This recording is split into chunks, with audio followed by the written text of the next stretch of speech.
if you could please stand for the Pledge of Allegiance. I pledge allegiance to the flag of the United States of America and to the republic for which it stands, one nation, under God, indivisible, with liberty and justice for all. Thank you. Please have a seat. Good morning, everyone. I want to welcome you to the August 10th, 2026 Land Use Hearing Officer hearing. My name is Susan Finch, and I will be presiding as the hearing officer over today's agenda. Let me start by introducing Ms. Colleen Marshall. She is with the Development Services Department, and she will introduce other staff members that will participate in today's hearing, as well as go over any off-the-agenda changes. Ms. Marshall. Good morning, Colleen Marshall, Development Services. To my left is Jared Delfino, the Hillsborough County County Attorney's Office. Carmen Mason of Development Services staff is joining us virtually. Alexis Myers of Planning Commission staff will be presenting virtually. During the course of the hearing, a number of other planners will be presenting their findings for various cases will be introduced for each item. We have no changes to the published agenda. Okay, perfect. Thank you so much. I'll start this morning by going over our procedures for today's hearing. Our hearing today consists of agenda items that require a public hearing by a land use hearing officer. I'll conduct a hearing on each agenda item and will file a decision within 15 business days following today's hearing. Our hearing today is informal. I'll ask questions related to the scope of direct testimony. I may call and question witnesses as I deem appropriate, and I will decide all questions of procedure. I'll take evidence, but will exclude evidence that is irrelevant, immaterial, or unduly repetitious. Evidence may be presented in written form, and all testimony must be under oath. Hearsay evidence may be used to supplement or explain other evidence, but shall not be sufficient alone to support a finding by me unless it would be admissible over objections in a civil action. Our order of presentation for today's cases is as follows. For variances, the Development Services Department goes first. They have 5 minutes to present their staff findings. Then next we will go to the applicant. The applicant has 15 minutes to make their presentation. We'll then turn to proponents, anyone who would like to speak in favor of an application. Everyone combined, 15 minutes. The same is true next when we go to opponents, anyone who would like to speak against an application. Everyone together, 15 minutes. We'll then go back to the Development Services Department to see if they have any comments or changes based on today's testimony. And then finally, we go to the applicant. The applicant has the last word with 5 minutes for rebuttal. You'll notice on our agenda that we start, the majority of the cases are variances, and that is the order. The staff goes first. At the end of the agenda, there are a few special use applications, and the only difference in that is the applicant goes first. So staff goes first on the variances, and the applicant goes first on special uses. I don't know if we'll have this issue, but I'll put it out there anyway, just for that time allotted, that 15 minutes for both proponents and opponents when we get to that section of the hearing. I will call for that, either those who want to speak in favor or against, and I will ask for those who want to speak to raise your hand. We have people in the room that are participating, and I believe we also have someone online virtually. So we will get a total count, both in favor or against, and we will divide that 15 minutes as equally as we can, as possible. So when you come up to speak, whether you're in the room or online, if you could give us your name and address for the record before you begin. We are recording this hearing, and we want to make sure that we have your information correct. All right, and if you are in the room and you're done at the podium with your comments, if you could see Jennifer. Jennifer, raise your hand. There she is. She's with the clerk's office. She is keeping a written log on top of the dais. So when you're done, if you could just stop by and sign in with your name, address, and the case number to which you spoke. Make sure we have all that correct. All right, now let me turn to Mr. Delfino. He's with the County Attorney's Office, and he will provide you the legal requirements for appealing a decision made by a land use hearing officer. Mr. Delfino. Good morning, Jared Delfino, Assistant County Attorney. This land use hearing officer public hearing is for variance and special use requests. This is the time for interested parties to present evidence and testimony. Once the land use hearing officer has closed a case, the record of that case is also closed and no new evidence regarding that case may be submitted thereafter. Any decision by the land use hearing officer may be appealed to the Land Use Appeals Board. Should a decision of the land use hearing officer be appealed, the record evidence, including the testimony presented at this public hearing, shall be the only evidence that is subject to review by the Land Use Appeals Board. In reaching a final decision on petitions, the Land Use Appeals Board will only consider the decision of the land use hearing officer and the record evidence, including any evidence from this public hearing.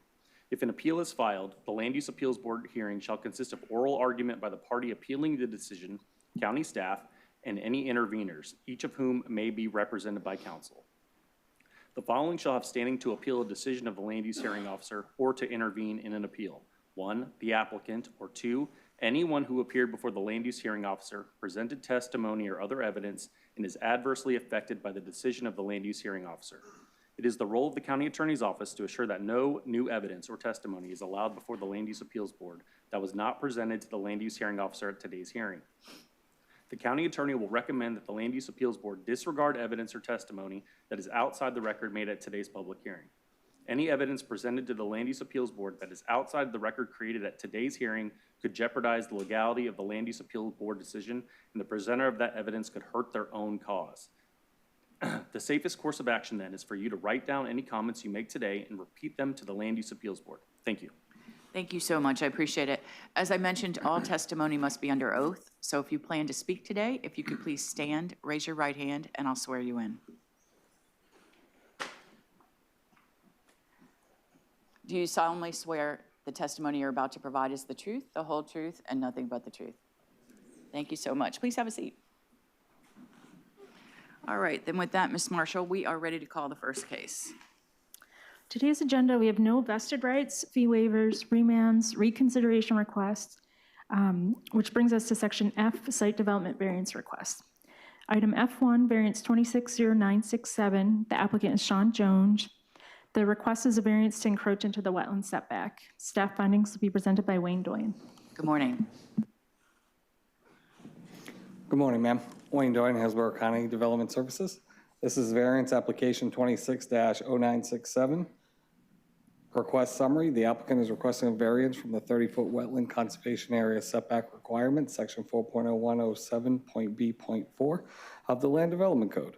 The applicant's specific request, as shown on the site plan submitted on 5/14/2026, is to allow for max encroachment of 24 feet for a pool, concrete pavers, screen enclosure, pool equipment, and after the fact, existing concrete boat ramp, existing carport, existing gazebo on a concrete pad to be within the 30-foot wetland conservation area setback. These after the fact items have been there since early 90s. LDC section 4.0107.b.4, LDC requirement, no filling, excavating, or placement of permanent structures or other impervious surfaces should be allowed within a required 30-foot wetland conservation area setback. Variance, 24 feet. Result, 6-foot remaining setback.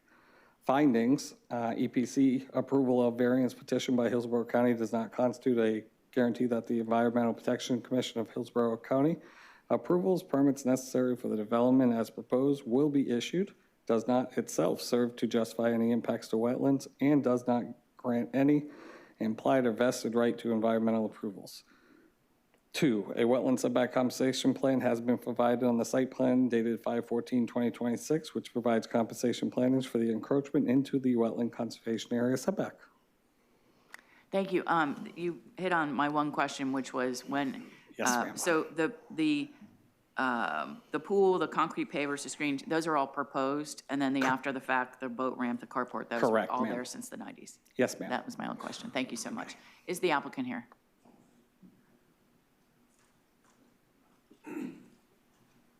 Good morning. Good morning. I am not Sean Jones. That is my contractor. My name is Lori Summers. I live at 601 Chastain Road in Sefner, Florida. So I am the property owner. Okay. Is that okay? Yeah, absolutely. Okay.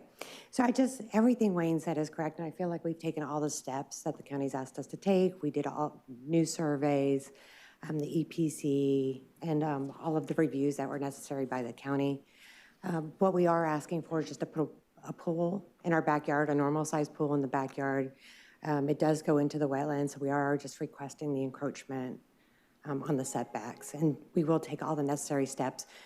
No environmental impacts, no impacts to the neighbors, nothing like that, so. Okay, and I just looked at your deed. It looks like you bought the property in 2021, so those Yes. improvements that he referenced were all there when you bought it. Yes, ma'am. Perfect. That was my only question. Okay. Thank you so much. Don't forget to sign in. Yeah.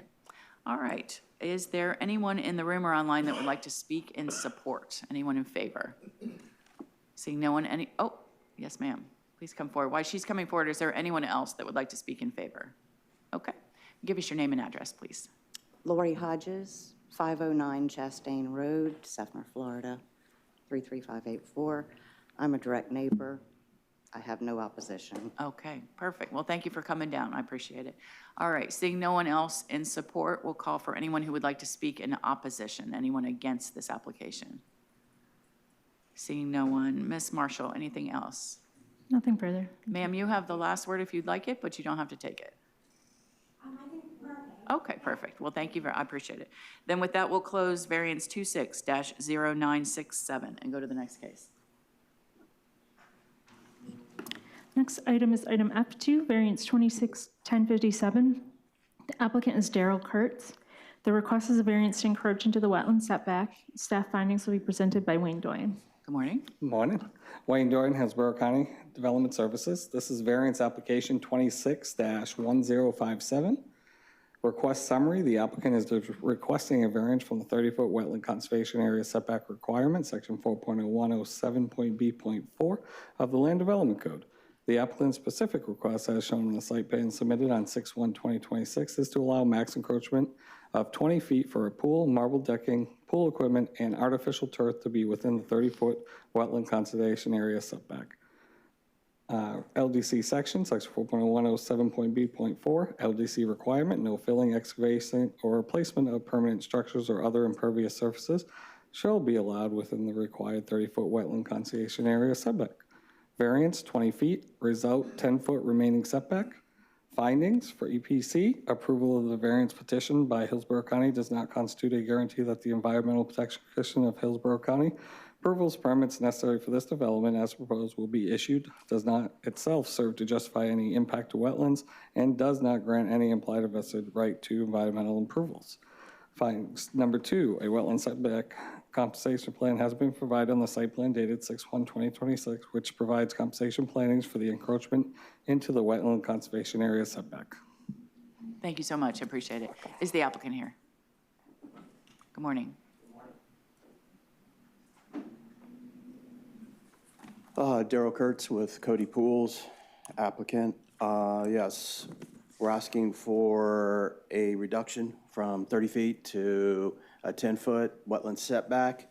Do you have all the surveys? I do, but you're welcome to put that up. It's face up on the overhead there, yes. And sir, could you give us your address while you're setting that up? 6846 North Del Mabry Avenue, Perfect. Tampa, Florida, 33614. Thank you. And that microphone will move with you. So if Okay. you just pull it over there. Very you go. good. Perfect. You can kind of see in the orange outline where the pool's going to go with the 10-foot proposed. The red line kind of goes, you can see it right going down to the 30-foot wetland setback. The house itself is already in the 30-foot wetland setback. It did get a variance when the builder started building it. He believed that it included the pool, and that variance that they got many years before did not include the pool. So there was an allowance for the house for that 10-foot setback. So we're just asking for kind of the same thing that the house was allowed. This is it without the pool and the house on it. You can kind of see how the property is laid out there, and it's very difficult. It was very difficult to even get a house on that lot. It has actually 2 wetlands on there. And then kind of our proposal for the pool.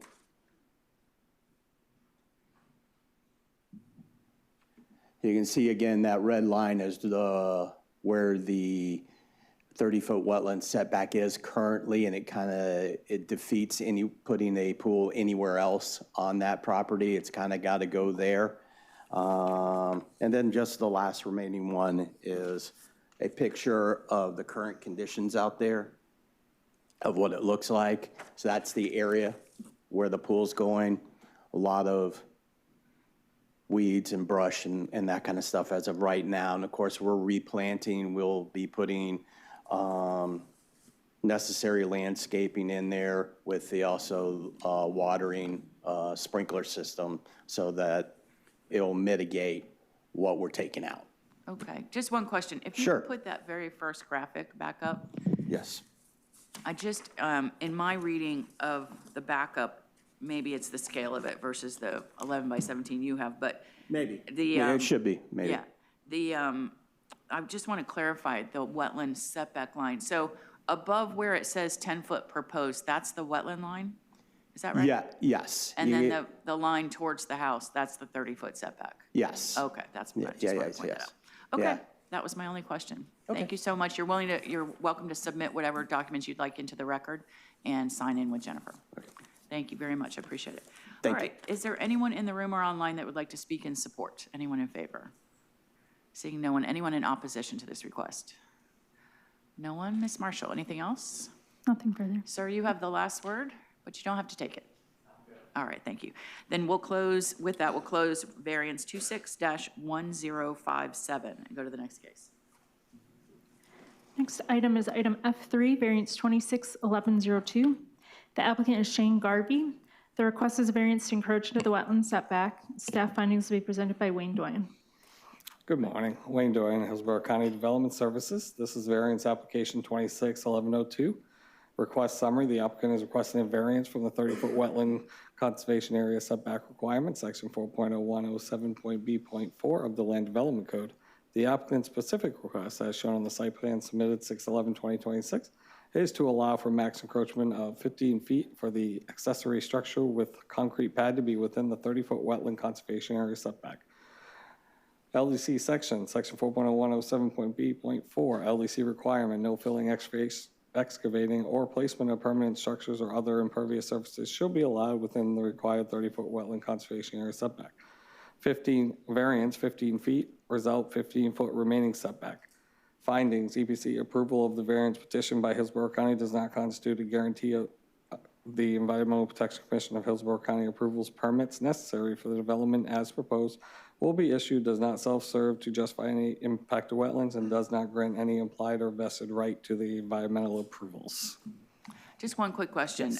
The prior applications for the encroachment into the setback both included compensation plannings? Yes, ma'am. And this one does not, and I just wondered why. Because of the history of the property, what's there now, and the amount of encroachment doesn't really, we don't, not requiring it for this one. Just it was nothing there before. So there's plenty of room before the wetland. There's still grass, it's all that. It's not gonna really be necessary for this case. All right, thank you. That was my only question. Appreciate it. Is the applicant here?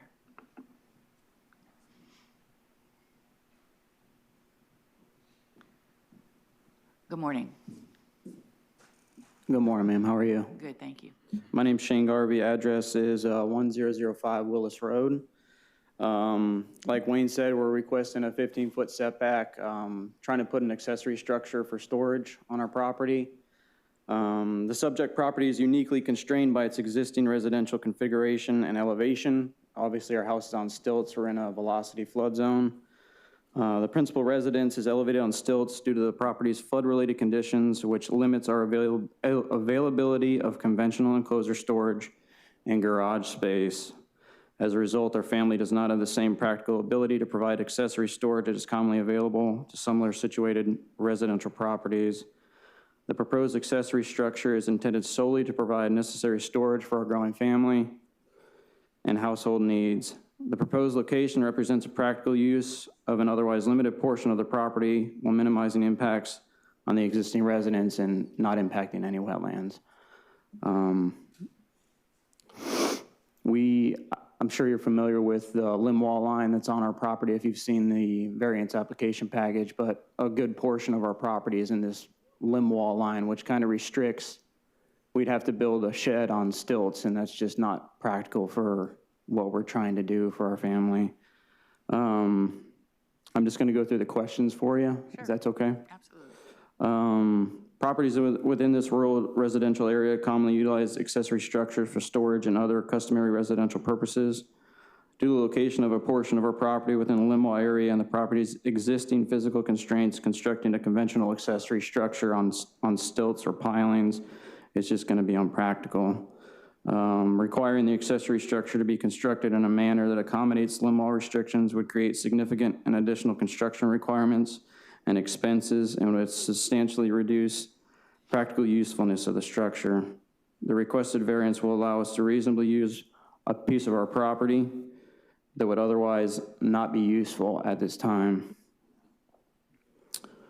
As far as impacts on neighboring properties, the proposed variance and accessory structures will not substantially interfere with or injure the rights of neighboring property owners. The structure will be located on our property in a manner that minimizes impacts to adjacent properties and will be used strictly for storage purposes. The proposed improvement is consistent with the character of the surrounding residential area where accessory structures are commonly present. The proposed development will not create an unreasonable impact from noise, traffic, or use, and will not adversely affect neighboring properties, and it'll bring curb appeal to the neighborhood. As far as harmony with the LDC and comprehensive plan, the requested variance is consistent with the general intent and purpose of the Land Development Code and comprehensive plan because it allows reasonable residential use of the subject property while maintaining the intent and applicable development regulations. The proposed accessory structure will provide customary residential storage, improve the functionality of the property, and be designed and located to standards of velocity flood zones with flood vents equal to 600 square foot is what we're proposing, with footers and 4-inch concrete. It's located to minimize impacts to surrounding properties and natural resources. The variance is limited to the minimum relief necessary to allow reasonable use of the property while preserving the character of the surrounding neighborhood. As far as hardships, I know a seawall would negate this, but I don't have $100,000 laying around for a seawall, so a couple promotions, hopefully I can get that seawall going. But the hardship is not the result of an illegal action or act by the applicant. The limitations affecting the property are existing physical and regulatory conditions associated with the property's elevation, flood-related requirements, the limb wall designation, and a wetland setback. These conditions exist independently of our request for a variance to substantially limit the area of property where a practical accessory structure can be located. We are seeking approval of the variance prior to construction and are not attempting to legitimize an existing violation. The requested wetland setback variance is limited to a max of 15-foot encroachment and is being requested only to provide a reasonable location for the proposed accessory structure while minimizing impacts to the property and the environment. Granting the variance would provide substantial justice by allowing reasonable and customary residential use of the subject property while addressing the unique physical constraints of the site. The proposed accessory structure would provide our family with needed storage, which I'm sure you're aware 2 years ago, a lot of Hillsborough County was underwater from Helene. And closing the bottom of my house is just, it's not practical for my family. It's not a smart move for me. If I can get this proposed metal building shed put up, I can go in there and spray it out. So the proposed accessory structure would provide our family with needed storage space that is otherwise difficult to accommodate because of the property's existing elevation and development constraints. The requested relief is limited and will allow the property to be utilized in a practical manner without creating substantial detriment to the surrounding properties or the public. Thank you for your time. Thank you, appreciate it. Don't forget to sign in. Yes, ma'am. All right, is there anyone in the room or online that would like to speak in support? Anyone in favor? Seeing no one, anyone in opposition? No one, Ms. Marshall? Nothing further. Thank you. Okay, and sir, you have the last word if you'd like it. No, ma'am, just want to thank you for your time. Thank you, I appreciate it. Then with that, we'll close variance 26-1102 and go to the next case. There are no sign variance requests, which brings us to section H variance requests. Item H1, variance 261069. The applicant is Todd Pressman with Pressman Associates Incorporated. The request is a variance to the distance separation requirements for a drive-through order box. Staff findings will be provided by Chris Granlenard.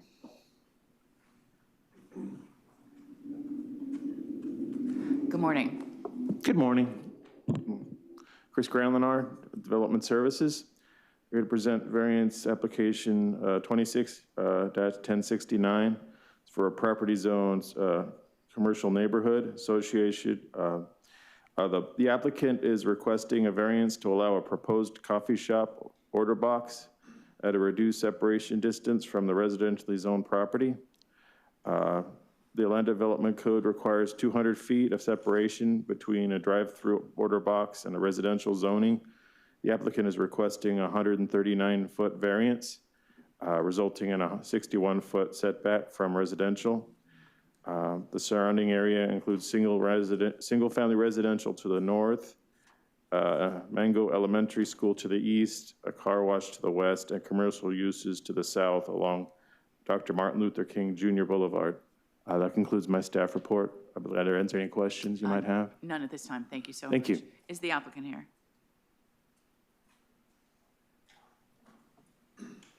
Good morning. Good morning, hearing officer. Todd Pressman, 200 2nd Avenue South, number 451 in St. Petersburg. This is variance 261069. We're located in the Mango area. Is that up for you? Yes, I see it now. Located in the Mango area, located in MLK Jr. Boulevard East. As Chris indicated, the request seeks an order box at 61 feet MOL from residential zone property. So this is a variance of 139 feet to allow an order box at 61 feet from residentially zoned property. This is as the property appraiser has it on MLK between Peak and Laura. One side is Mango Elementary School, other side is a car wash. Site plan shows the plan as it spans both Peck and Laura Street. A little more detailed. So this is showing the 61-foot separation from the order box to the residential to the rear. There is a natural buffer that exceeds code to the rear. This is a photo of that rear area. So we've provided a number of mitigations to address the variance. The first is the proposed menu board order box will be faced towards the south, so projection is to MLK. Also installing 48-foot tall podocarpus planting behind the order box.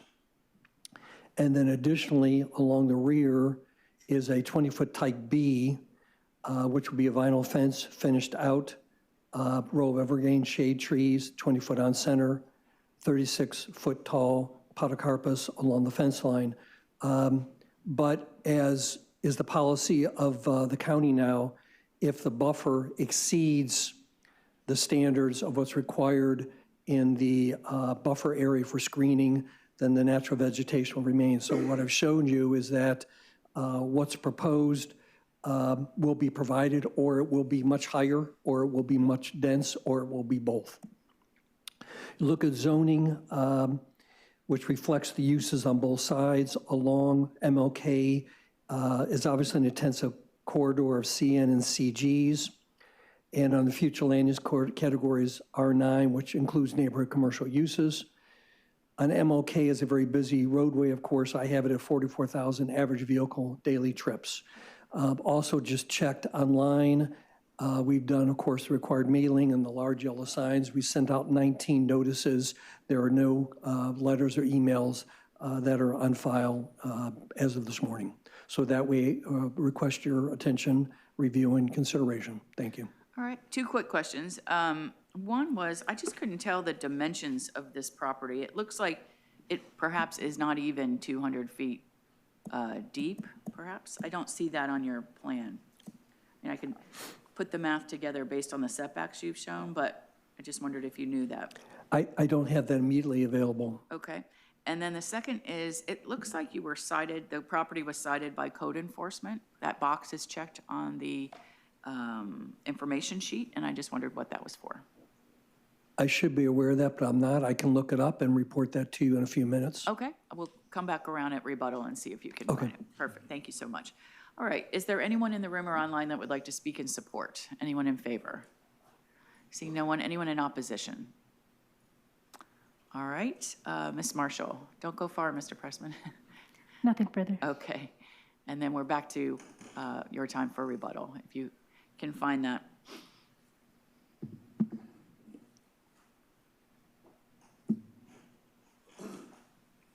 Ms. Marshall, do you have access to that as well, the code enforcement?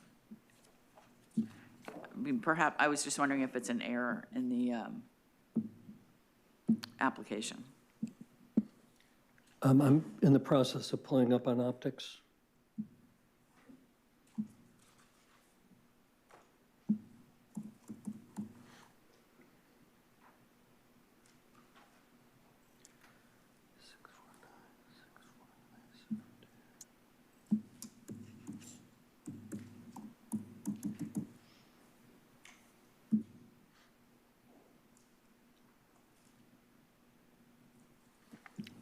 I'm looking at optics, and there's 2 entries for zoning hearing process. I don't see code enforcement listed, but I have to say that I've seen some issues in terms of it coming up on optics, but that is the official place to look it up. Yeah. I But per didn't the see- folio, I don't see a code enforcement listed. Okay, thank you. Did you have any other comments before I close the hearing? No, but thank you. All right, thank you. Then with that, we'll close variance 26-1069 and go to the next case. Next item is item H2, variance 261090. The applicants are Jay and Angela Lloyd. The request is a variance to accessory structure requirements. Staff findings will be provided by Jared Fuller. Good morning. Good morning, Jared Fallon with Development Services.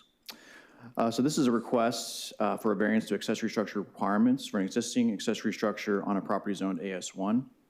Specifically, this variance is for height requirements.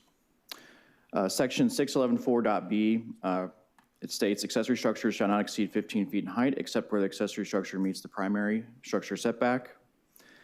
The subject accessory structure is located in a front yard that is acting as a rear yard. And so with the height they have built the structure at, they would have to be set back at least 50 feet. And that they are asking for a variance of 6.8 feet, which is resulting in a 21.8 foot tall accessory structure. On January 27, 2026, Hillsborough County Building Construction Services issued a citation to the accessory structure for failure to obtain a permit for construction of a large metal accessory building.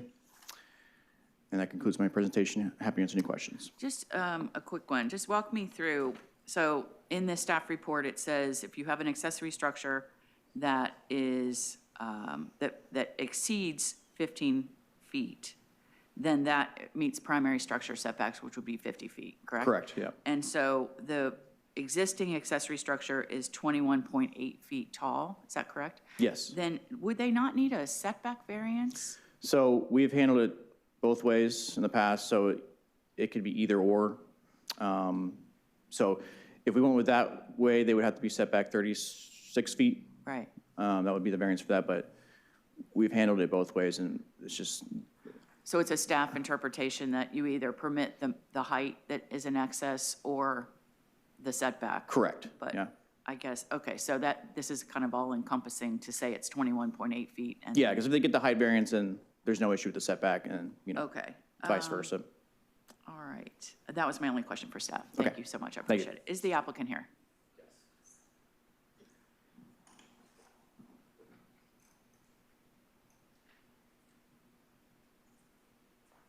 Good morning.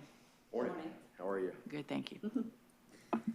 So as he stated, we're just here to request that 6'8" setback to allow the height. Could you give us your name and address before we Oh, start? yes, it's Jay and Angela Lloyd, 3822 Ralston Road, Plant City, Florida, 33566. Okay, thank you. Did you have more you want to say, or I have some questions, but Oh, however you want sure. to handle it? Yeah, so we do understand that there are rules and regulations in place for a reason, and we respect the importance in following those regulations. We're just asking the board to consider the specific circumstances of this property and existing structure. The building is already in place, and our intention is to not create a nuisance or negatively impact our neighbors. The building is not used for anything that would impact our neighbors. Removing the structure would create a significant hardship for us, while allowing it to remain would have little to no impact at all. The structure is consistent with the existing use of the property, and we are willing to comply with any conditions. We just respectfully ask that you consider the practical circumstances, the hardship that removal would create, and the lack of substantial harm to the surrounding community. Okay. Sir, did you want to add anything before I ask my questions? She's got You're a smart man. All right. Yes, ma'am. All right. One, it's a large structure. It It's is. 2,400 square feet. Yes, ma'am. All right, and it says, in your application, it says, it was placed on the property, placed to accommodate the functional use of the property while working within site constraints. What's the functional use of the property? What does that mean? I'm not sure what he put in all that stuff. I don't know. I didn't have anything to do with the building itself. We've got a ton of, we've got boats. But jet we skis, have, boats, jet skis, side-by-sides, couple a car, cars. you know. And we don't want it to be an eyesore.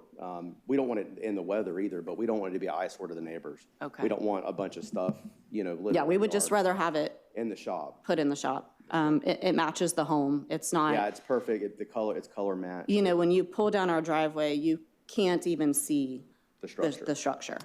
Okay. I guess the word shop that you've used in the application and just now leads me to believe there's something of a business nature going on no, to no, it. no. So No, you're no. storing your personal Yes. recreational vehicles or Yes. whatever. Yes, Or pleasure craft absolutely. or whatever. Okay. Yeah, there's a boat, there's 2 jet skis, 2 side-by-side, 3 Three side by side-by-sides, side. Our son's side by sides in there too. Okay. dirt bikes.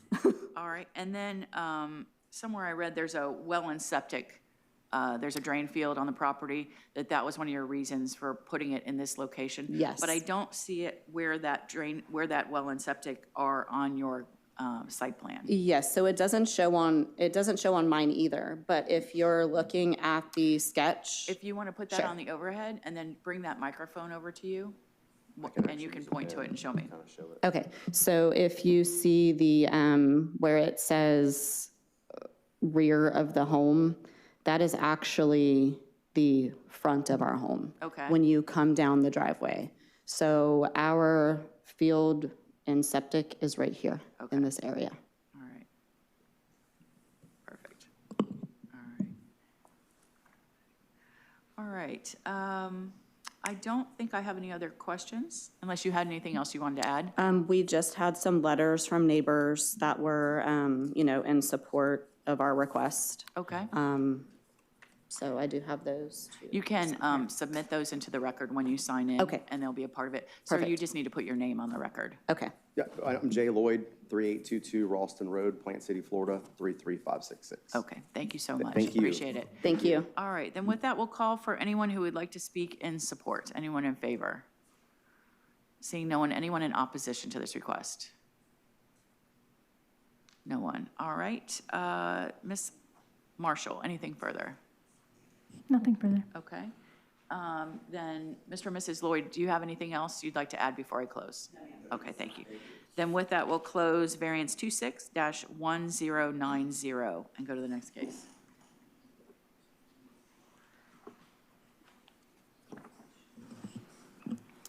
Next item is item H3, variance 261096. The applicant is Joshua Trent Bush. The request is a variance to fence requirements. Staff findings will be presented by Tanya Chappelle. Good morning. This is variance 261096. The applicant is requesting 2 variances to allow an 8-foot height privacy fence in place of the existing 6-foot fence. The first variance would allow the 8-foot fence within the required front yard, where fences over 4 feet in height are generally prohibited. And the second variance is to increase the maximum permitted fence height from 6 feet to 8 feet. And staff identified no additional findings for this request. This concludes my presentation. All right, thank you so much. I appreciate it. Is the applicant here?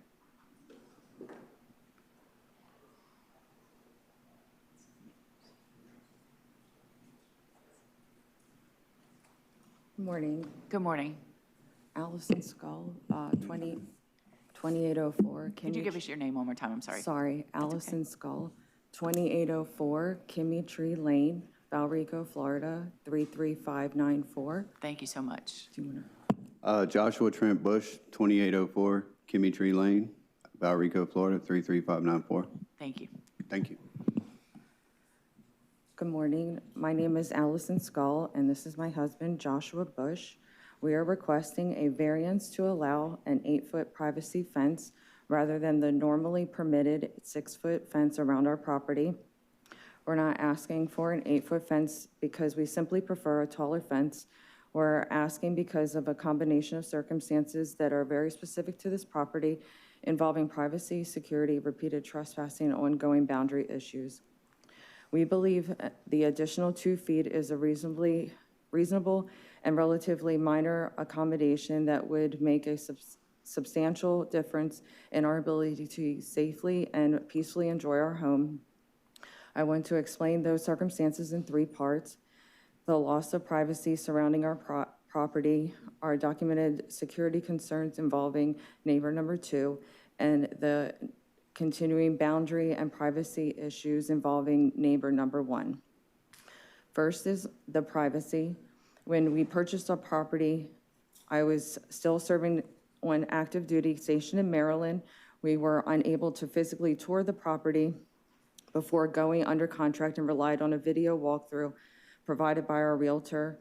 Although the 2-story homes across the street had already been developed in 2021, we were under contract in 2022 and purchased the home sight unseen. As a result, we did not fully understand the extent of which the 2nd-story homes had direct line of sight into our backyard, pool, and outdoor living areas until we actually occupied and began using the property. The realtor's video also showed the easement adjoining the property bordered by a heavily overgrown tree line and vegetation, which provided substantial natural screening and separation from the neighboring properties.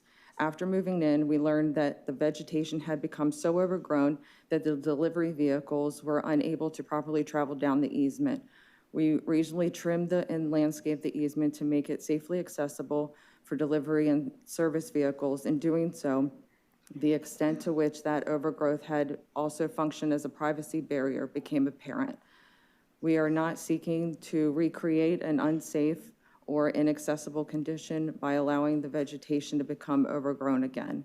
Instead, an 8-foot privacy fence would provide a permanent, orderly, and appropriately maintained means of restoring some of the separation, which keeping the easement accessible for an intended use.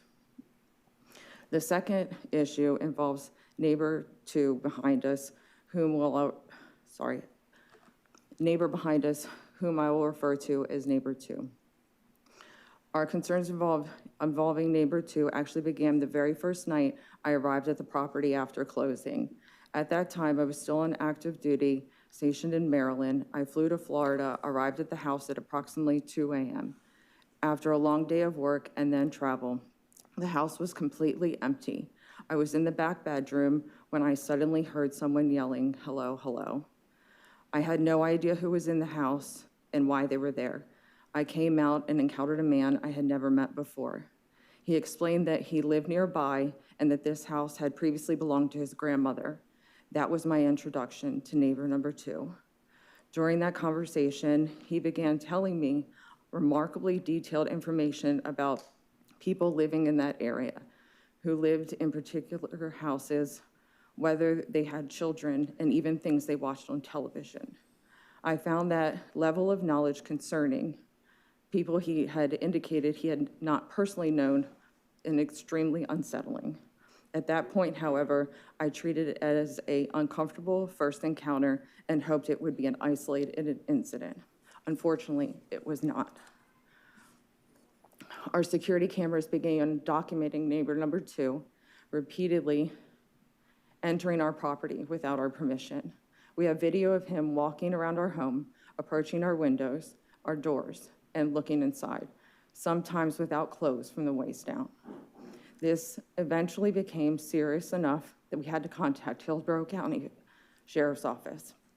And this is important because we're not asking the hearing officer simply to accept our characterization of these events. The Sheriff's Office report documents our complaint and continuous trespassing, including particular inappropriate incidences. And Hillsborough County formally issued the neighbor with a trespass warning, and we have the report for your, to document.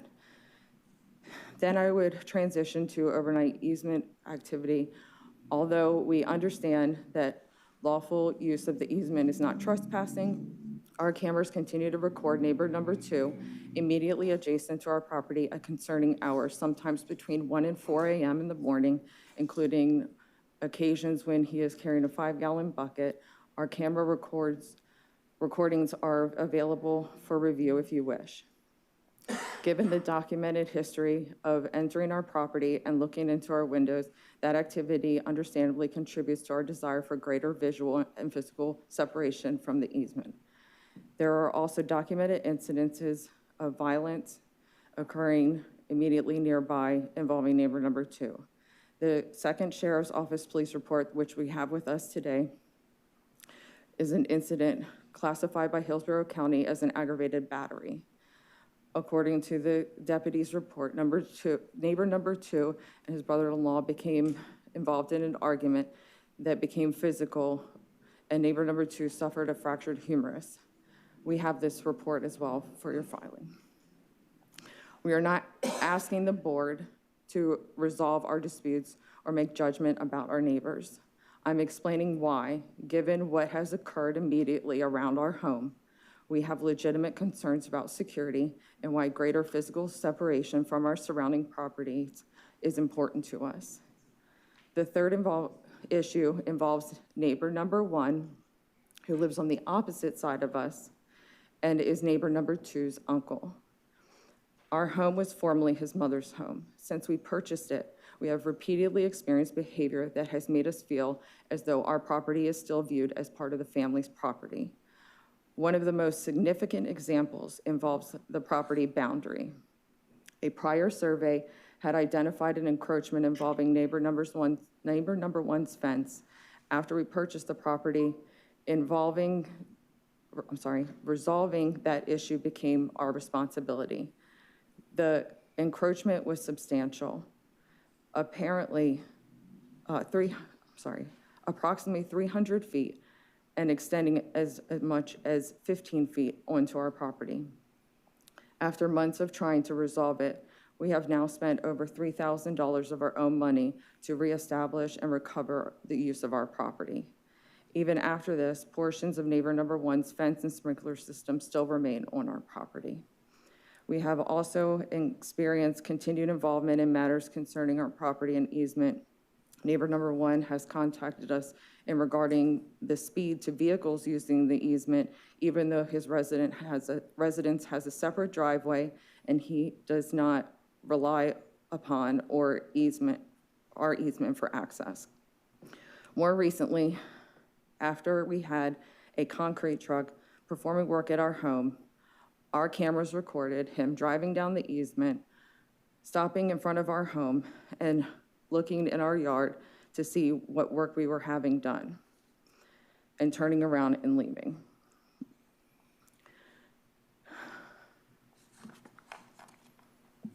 Another particularly troubling incident involving our streetlights. Approximately a year after we purchased the home, neighbor number 1 contacted TECO, placed our streetlights accounts associated with our address in his name, and had the lights turned off because he did not want them illuminated. We have documentation from TECO regarding that incident. Again, we're not asking the board to adjudicate quarrels between neighbors. These examples explain why ordinary assumptions about the privacy and separation provided by a 6-foot residential fence simply don't apply to our property. We have attempted to deal with these circumstances recently. We've installed security cameras. We had the property surveyed. We've spent thousands of dollars resolving encroachment. We've involved law enforcement when necessarily. And now we're asking the county for permission to create a clear physical and visual boundary around our property. We're asking for 2 additional feet. At its core, this request is about our ability to, as private homeowners, to peacefully and reasonably enjoy our home. We aren't asking to control what our neighbors do on their property. restrict anyone's lawful easement rights, or change the residential character of the neighborhood. We're asking for permission to add 2 feet to our privacy fence on our property so that we can create greater privacy, security, and separation within our boundaries. Given the elevated sight lines directly into our backyard and pool, the adjoining easement, and the documented history of trespassing, privacy intrusion, and boundary issues, we believe a standard 6-foot fence does not provide the same reasonable level of privacy and peaceful enjoyment that other homeowners are ordinarily able to enjoy. The 8-foot fence is a modest and proportionate solution. It allows us to address these circumstances on our own property without taking anything away from anyone else. It is not going to cause traffic, visibility, drainage, or easement issues. For those reasons, we respectfully ask that the variance be approved. Thank you for your consideration. Thank you for that very thorough explanation of the request. If you could, when you go to sign in with Jennifer, if you could submit all of those police reports and documentation you have into the record, that would be very helpful. Yes. Thank you for your time. I appreciate you coming down. Thank you. Thank you, sir. Appreciate it. All right. Is there anyone in the room or online that would like to speak in support? Anyone in favor? Seeing no one, anyone in opposition? No one. Ms. Marshall? Anything Nothing else? further. All right. You all have the last word if you'd like it. We'll go back to the applicant, but you don't have to take it. All right. Thank you for your time. I appreciate it. Then with that, we'll close variance 26-1096 and go to the next case. Next item is item H4, variance 261103. The applicant is Louisa I. Alonso. The request is a variance to lot development standards. Staff findings will be presented by Tanya Chapella. Good morning, Tanya Chapella, Development Services. The applicant is requesting 2 setback variances associated with renovations in addition to an existing single-family home within PD 780236C. The first request is to reduce the required 10-foot rear setback by 4 feet 8 inches, resulting in a 5-foot 4-inch rear setback. The second is to reduce the required 5-foot side setback by 1 foot 8 inches, resulting in a 3-foot 4-inch side setback. Staff also notes that a code enforcement notice of violation was issued for renovation completed without the required residential building alteration permit. And this concludes my presentation. Thank you so much. I appreciate it. Is the applicant here? Good morning. Good morning. My name is Jorge Camarota, address 1103 Terra Mar Drive, Tampa, Florida 33613. I'm here representing Luis Alonso and the owners of the property. We submitted the application for the variance request. Staff previously mentioned we are looking for a variance of this property is on PD, so it requires different setbacks than regular properties. We are requesting a setback of 4 feet 8 inches, resulting in a 5 feet 4 inches from the rear, and 1 feet 8 inches, resulting in a 3 feet 4 inches from the side. I have it here blacked out, so for easy reference. The owners bought the property as is. They began doing modifications in the residence without permits. We are intending to apply for those permits after the fact. But the first issue that arises was the property. There was an addition on it, which, looking at aerial pictures from Hillsborough County and Google Earth, this one, the first one is from the Google Earth from 2002. This is the property right here, and this is the portion that was added to the residence. I couldn't find any more pictures prior to 2002, but since 2002, that addition was existing. Maybe the previous owners did it without permits as well, but this means that the hardship wasn't self-imposed. They bought the property as is, I believe it was last year, and they didn't know that wasn't permitted. So when they began the remodeling efforts, they found out when they got cited by code enforcement and they reached out to our office that, in fact, the property was encroaching into the rear setback and a portion of it to the side setback. There's here another picture from 2006. This one is clear. This is from the aerial images services that the Hillsborough County property appraiser uses from the Eagle view. Sorry. So this is the property right here, and you can still see the addition is still there. So we are kindly requesting these variance setbacks approved because, like I said before, it's not a self-imposed hardship. They didn't know. They bought the property as is. The owner is an elderly woman. She, with the help of her daughter and sons, they gathered some money and they bought the property, and this is going to be probably his home till she passes. But yes, so this being like this, it creates like a huge issue for them because they bought the property assuming that everything was permitted and legal. So even if they incur into a violation trying to remodel it, we tend to solve it as well via the proper permitting process. But this is the first step in that process to get the variance approved, so that way they don't have to tear down that addition. Okay. Just two things. One is, excuse me, you said a portion of the building is in the easement, and I read that she's committing to remove that. It's a portion. Is if you see this little black square, that is a portion. It's within the easement. And that will be removed? Yeah, It's that's in the all be easement. removed. Okay, that was one. Yes. And then I had a question about, was that structure, the encroachment already there, but you've answered that before they Yes. bought the property? Yes, the property, the aerial views show that was there. 2002 was the oldest picture I could find, but it probably be there before that. Google Earth have some images, but they are too black to notice, so. All right, that was my only questions. Thank you so much. If you could sign in. Thank you for your time. All right, is there anyone in the room or online that would like to speak in support? Anyone in favor? Seeing no one, anyone in opposition to this request? Yes, ma'am. Oh, two people? While you're, both of you can come up. Anybody else to speak in opposition?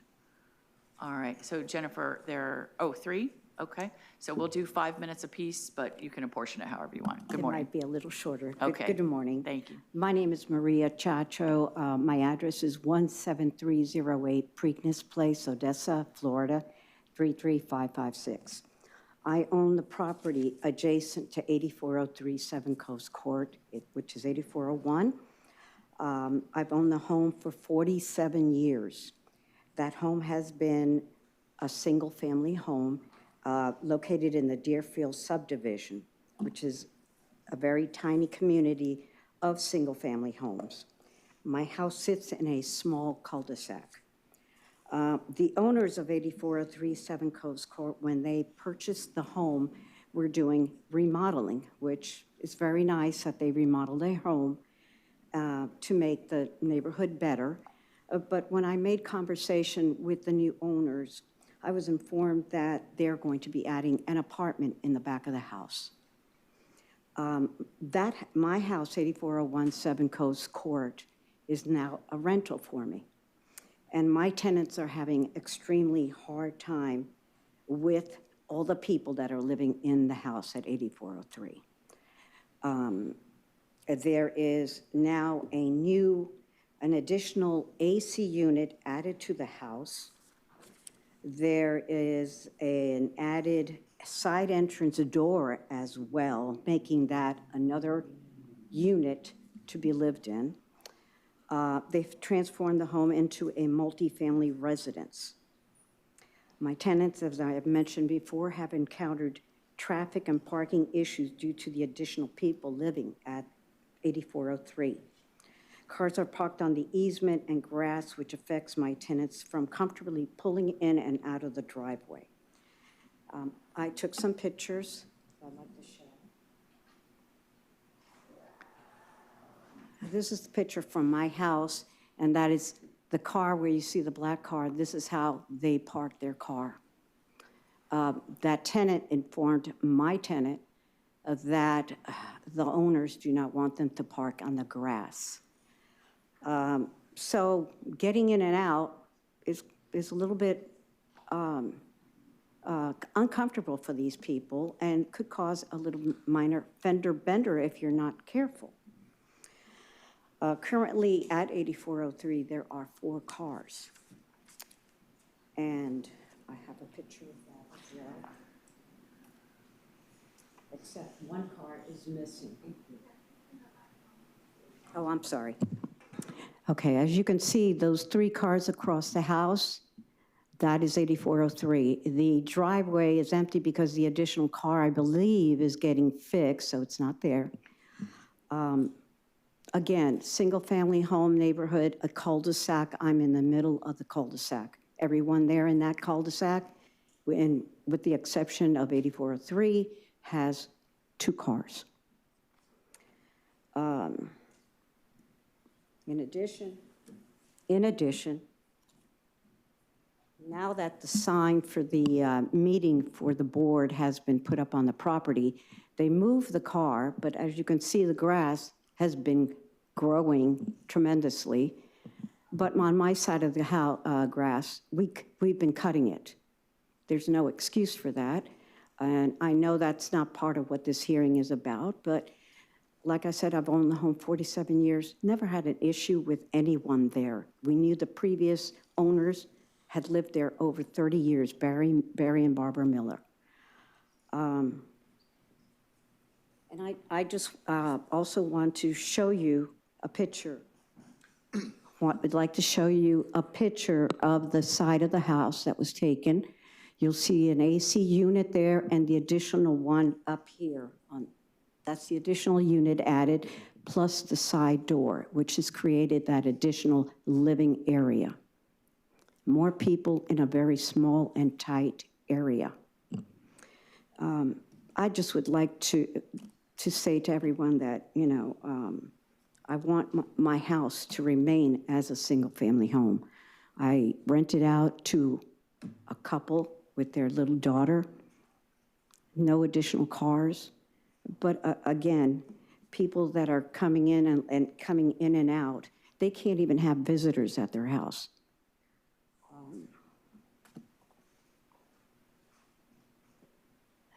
This is a picture of us pulling in just to show you how visiting 8401, or my house, is impossible because that person has to move the car so the 8403 can pull out. Understood. This shouldn't be like this. And I would appreciate that the board reconsider approving the request. Not approving, I'm sorry.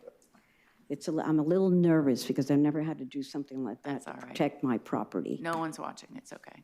Okay, so again, I really appreciate your time and I really would like some major consideration into this matter. Thank you so much for coming down. If you could submit your pictures, if you're comfortable, into the record. Perfect, thank you. Yes, sir. Good morning. My wife said everything just perfectly. Oh, you're a smart man. All right, good. All right. Does anyone else want to speak in opposition? I thought there was one more. Yes, ma'am, if you could come forward. Good morning. Good morning. My name is Lourdes Ortega, and I'm the tenant of Miss Maria. I live in 8401 7 Cubs Court, 33634. My putting here is I live there, and I have some concerns, not only with the tenants and the cars pulling in and out, the grass. Also, one of the things that I have noticed or I have issues with, the tenant on the side of the house, which she put a picture on it, has a dog on it and usually come out with a leash. 3 weeks ago, I stepped out with my daughter. She's 6 years old, an adopted daughter. And the dog came up to us and even to my door. As soon as I stepped out of the door, the dog came up to us. Not only parking issues, you know, the environment is not acceptable for the area. All right. That's my input. Thank you for coming Thank down in you. your comments. I'll make sure you all sign in and submit whatever you'd like. All right. Seeing no one else that wants to speak in opposition, correct? Right? Okay. We will go back to Ms. Marshall. Ms. Marshall, if you could, from a zoning perspective, talk to me about multiple tenants and renting out of a single-family home, that issue, please. So as a single-family home, you can have, if you're unrelated, you can have 5 unrelated persons living together, and it's still a single-family home. Relatives, there's not like a specific number. As far as rentals in a single-family home, you can rent a single-family home. The way the definition is structured, you're required, if you're renting, for it to be at least for a week or longer period of time. So is there anything in the neighbor's testimony that triggers non-compliance of that rental situation from a zoning standpoint? There certainly could be code enforcement, nuisance and noise problems and things like that. No. I don't Okay, think so. all right. So it is we can't go back and revisit, but just for your information, it sounds like a code enforcement issue perhaps, but there's no opportunity to re-comment. We've closed that part of the hearing. So with that then, Ms. Marshall, did you have anything else you wanted to add? All right. No. Okay. Then we'll go back to the applicant who has 5 minutes for rebuttal. Sir, if you could address these comments. Yes, so basically we're just here looking for the remediation of the setback issue. Everything else could be deal with code enforcement and through the permitting process. So that's all I have to say for now. All right. And that's the end of your comments? Yes. All right. I would strongly encourage you to talk to these folks after the hearing and try to see if you can resolve this. All right. Thank you. Thank you. Then with that, we'll close variance 26-1103 and go to the next case. Next item is item H5, variance 26-1125. The applicant is Jeffrey Zock. The request is a variance to fence and wall requirements. Staff findings will be presented by Chris Granlard. Good morning. Good morning again. Chris Granlard, planner with Development Services. I'm here to present variance application VAR 26-1125 for the property at 4907 Troydale Road. The applicant is requesting 2 fence height variances on a resident-zoned RSC4, residential single-family conventional. The first request is to allow a 6-foot 10-inch fence in the front yard where fences over 4 feet are not permitted, which would be a variance of 2 feet, 10 inches. The second request is to allow an 8-foot high fence, which would exceed the 6-foot maximum, which would be a variance of 2 feet. Code-related code enforcement case is in the record for review. That concludes my staff report. I'm glad to answer any questions. Just 2 quick questions regarding the maximum height. It looks like from the graphic that the applicant submitted that the actual fence itself in the front yard is 6 feet, 10 inches, which is what you've indicated. But with the cap on top, it goes up to 7 feet 4. Does the cap not count? Is that Colleen could? For the caps and the columns, they can go up to 1 foot above the maximum fence height. So if they're asking in the front, they're asking for 6 feet, 10 inches, then it would be 7 feet, 10 inches? Correct. Would be the maximum. And I had the same question for the side, so that's within the 1 foot. All right, that answers my question. Thank you so much. Sure. Is the applicant here?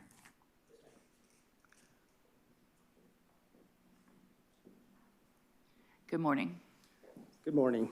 My name is Jeff Zock. I am located at 19342 Otterswick Way, Land Lakes, Florida, 34638.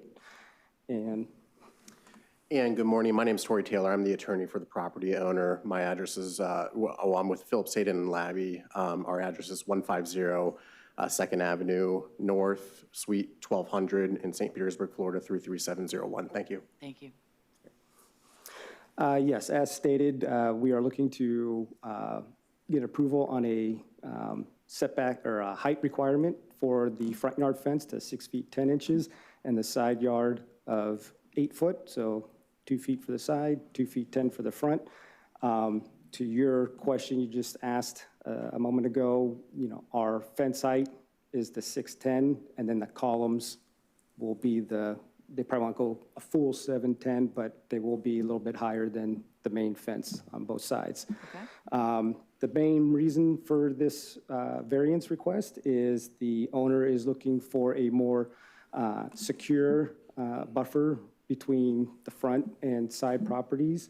The main reason being the close proximity to the adjacent homes, and the elevation of the home is considerably higher than the road. So a 4-foot fence in the front yard just would not be an applicable height because you'll still be able to get in, and they've had issues with people trespassing onto the property, and so that's why they are requesting the height request in the front. Additionally, the fence will be set back far enough from the road so that it's not going to impede any site visibility triangles. It will not impede any sight lines from the homes, as I think was mentioned before. And same thing with the side yard, being at an 8-foot height, but the height difference between, like I said, the elevation of the house to the side yard, it will not have the impact that people might think with a 8-foot high fence on a side yard, just because, like I said, the height or the elevation of the home is a lot higher than the road elevation. Additionally, I believe the property at 4909 had received approval on a variance for a similar request to the height of the walls on those properties. And if you drive around that neighborhood, there are several, I think in the information that I had submitted, there are several properties where front yard fences are higher than 6 or higher than 4 feet. There's even one at 7, and there are additional properties that side yard walls or fences are higher than the 6 feet as well. So we're not setting a precedence here in this neighborhood. It's just the owner is looking to better secure their property for their family and animals, and at the same time doing it in a way to where it's not going to be a hindrance or eyesore to the community. So they want to just keep everything in harmony with what's out there existing. Okay. I do recall other variances for fence heights on this street. And one thing you mentioned I don't recall reading in your backup, which is the elevation of the road. You said it was an increase in height, the elevation itself? Correct. So the elevation of the road to the base elevation, finished floor elevation of the home is approximately 4 feet in elevation difference. So if you had a 4-foot fence along the front property line, it's basically just in line with the finished floor elevation of the home. So even raising it up, you're still going to have a clear line of sight to the home, and it will not impede any type of visibility from neighboring properties or anything like that. All right. I don't think I have any other questions. I appreciate your time. If you could both sign in with the clerk's office. All right. Is there anyone in the room or online that would like to speak in support? Anyone in favor? Seeing no one. Anyone in opposition? All right. How many people want to speak? How many total want to speak? So don't be shy. Raise your hand so I can count. Okay, so we have 3, 4. Sir, are you going to speak as well? Yes. So that's 5. All right. So we can do 3 minutes apiece, or do you have an organized presentation? How do you want to handle it? I'm just going to do a brief introduction and yield my time to the professional here. Okay, so let's just go with 15, and I'll give you 2 or 3 minutes notice before the end so you can make sure we get everybody a chance. You give us your name and address, please. Perfect. Good morning, officers. I appreciate your time here today. My name is Matthew Tenuzzi. I'm an attorney with Rogers Towers, 1301 River Place Boulevard, Jacksonville, Florida. I want to thank you for giving us this opportunity to speak here today. I currently represent 4905 Troydale Road. It's the abutting property south of 4907, the variant seeker. To my right is Ms. D'Alessandro. She has been residing at that property for 34 years. She is 74 years old tomorrow, so she has a wealth of knowledge as it relates to exactly what's transpired here that I would like to relay to this board. The variance seeker here, which I would like to be clear, is 4907 Troydale Road Land Trust Agreement, UTD, January 8th, 2021. I'm the attorney that currently represents 4905, Ms. D'Alessandro, in a pending boundary dispute action. That case is 25-CA-008291. And in that's in litigation, just to provide a brief background, there was an abuse of process claim made by the variance seeker here today based on the fact that my client had informed the code enforcement that a fence was being hurriedly built here. The variance seekers have kind of used what I like to call as the ask for forgiveness better than the ask for permission. They've created a self-imposed hardship here today. What do I mean by that? So ultimately, there's no proof of licensed contracting. So they had unlicensed contractors without a permit hurriedly build this, will remove a footer and hurriedly build a fence. If you can see here the photos I'm pointing to, there was an actual, this wall was removed. There's a conduit here for water to be removed and go to the street. That was hurriedly on June 27th removed. And if you look here, we're not talking about an actual wall here. This is the Great Wall of China. I mean, if you look at it, there are certain areas where this wall exceeds 10 feet. And I'd just like to point out this individual here is actually 6 feet in height. And if he puts his hand up, I mean, it is exceedingly large. What ends up happening here is you got June 27th, they start. By June 29th, this wall is done. No permitting, no proof of contracting. And then you have an imbalance of soil that was added to their property to make it seem as though it was less imposing. But if you look at our client's side, it is substantially unbalanced. What you have now is this individual who's resided at this property for 34 years, and now we're having substantial flooding based upon this concrete wall. Interestingly enough, the variance that they're seeking here today provides a survey. That survey shows a 7-inch to 1 foot encroachment onto my client's property line. So in and of itself, by that, we believe that shouldn't be granted here today, the actual survey that they provided. Let me stop you and Jennifer, if you could stop the time real quick. Let me ask you this question. You said there's pending litigation. Is that encroachment, that boundary dispute where this fence is? That is one of the issues in the underlying lawsuit. All right, Mr. Delfino, is that problematic to hearing this case while there's pending boundary dispute? I would suggest that you take a look at the record as submitted, the documents in the record, and then whatever they decide to submit on this matter, you can take that under advisement. Yes, that would be. So there's no reason to not proceed? Correct. You have an application in front of you. Thank you, I appreciate it. Thank you. All right, Jennifer, if you could start it. Sorry, thank you for that. And just as an aside here, we've a petition here with the court, with this board here. Let me just show another picture here so you can see.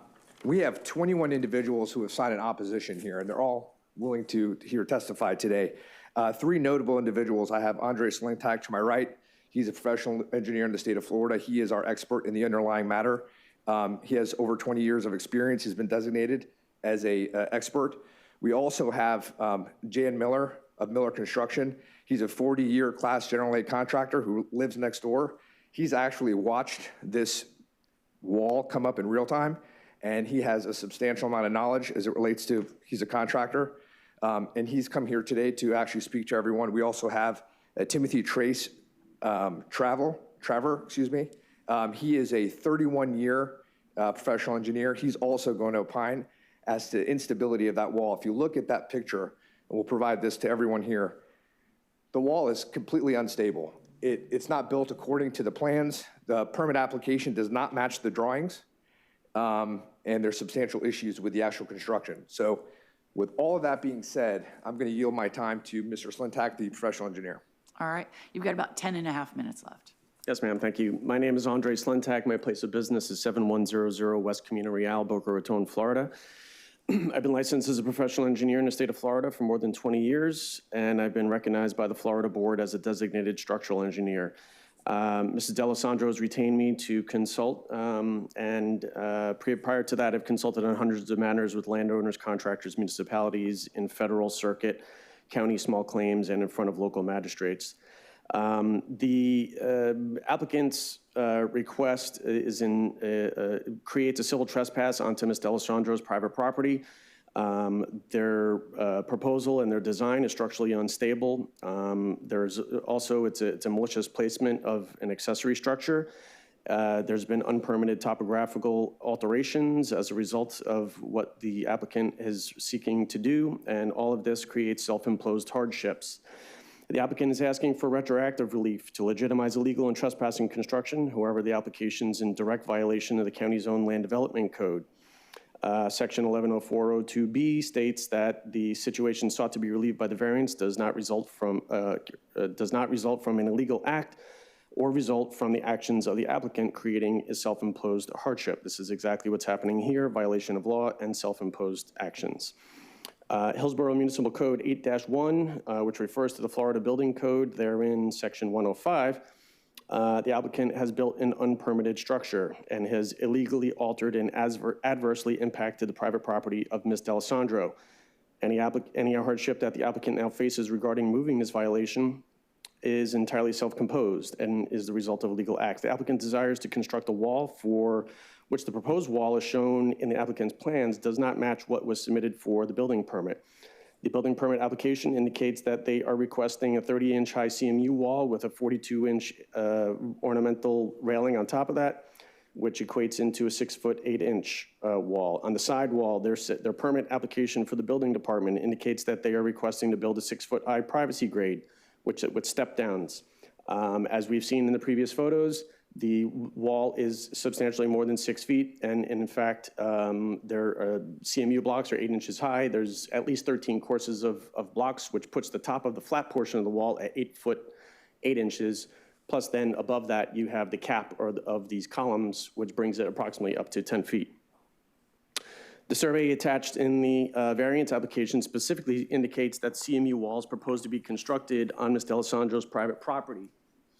This is not a piece of artwork. This is an excerpt from the survey.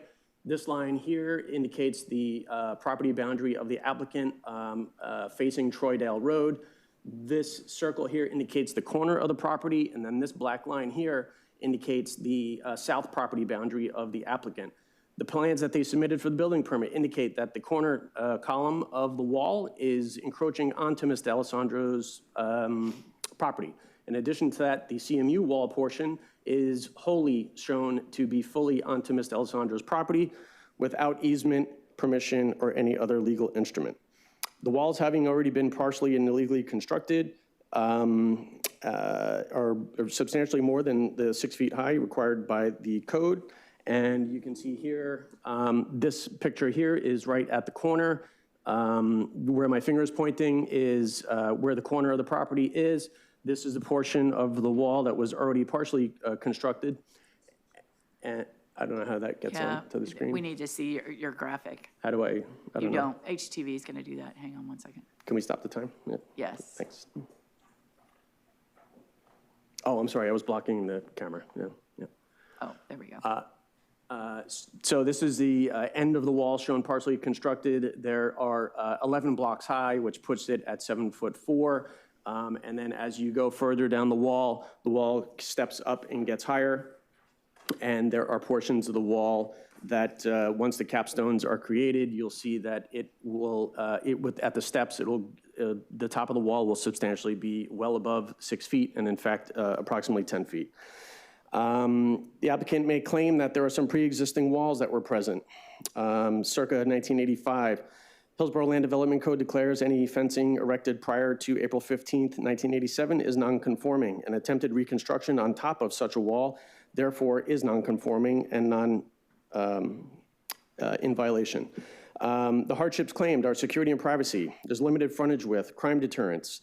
And Ms. D'Alessandro's private property rights cannot be encroached in order to satisfy the applicant's request for crime prevention. Hillsborough Sheriff's Office indicates since 2020, only one burglary, which was at the applicant's property as a result of there being a vacant home. A physical barrier. The Land Development Code is intended to create equitable in terms of consistently established regulations, procedures, respect for private property rights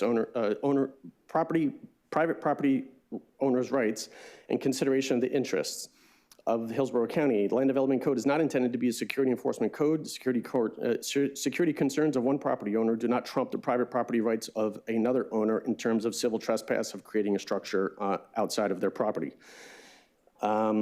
Approval of this variance would explicitly injure the rights of Ms. D'Alessandro by civil trespass, in an illegal series of structures, stormwater trespass onto her property, altering the topography of Hillsborough County by the importing of unpermitted fill into the front of the property.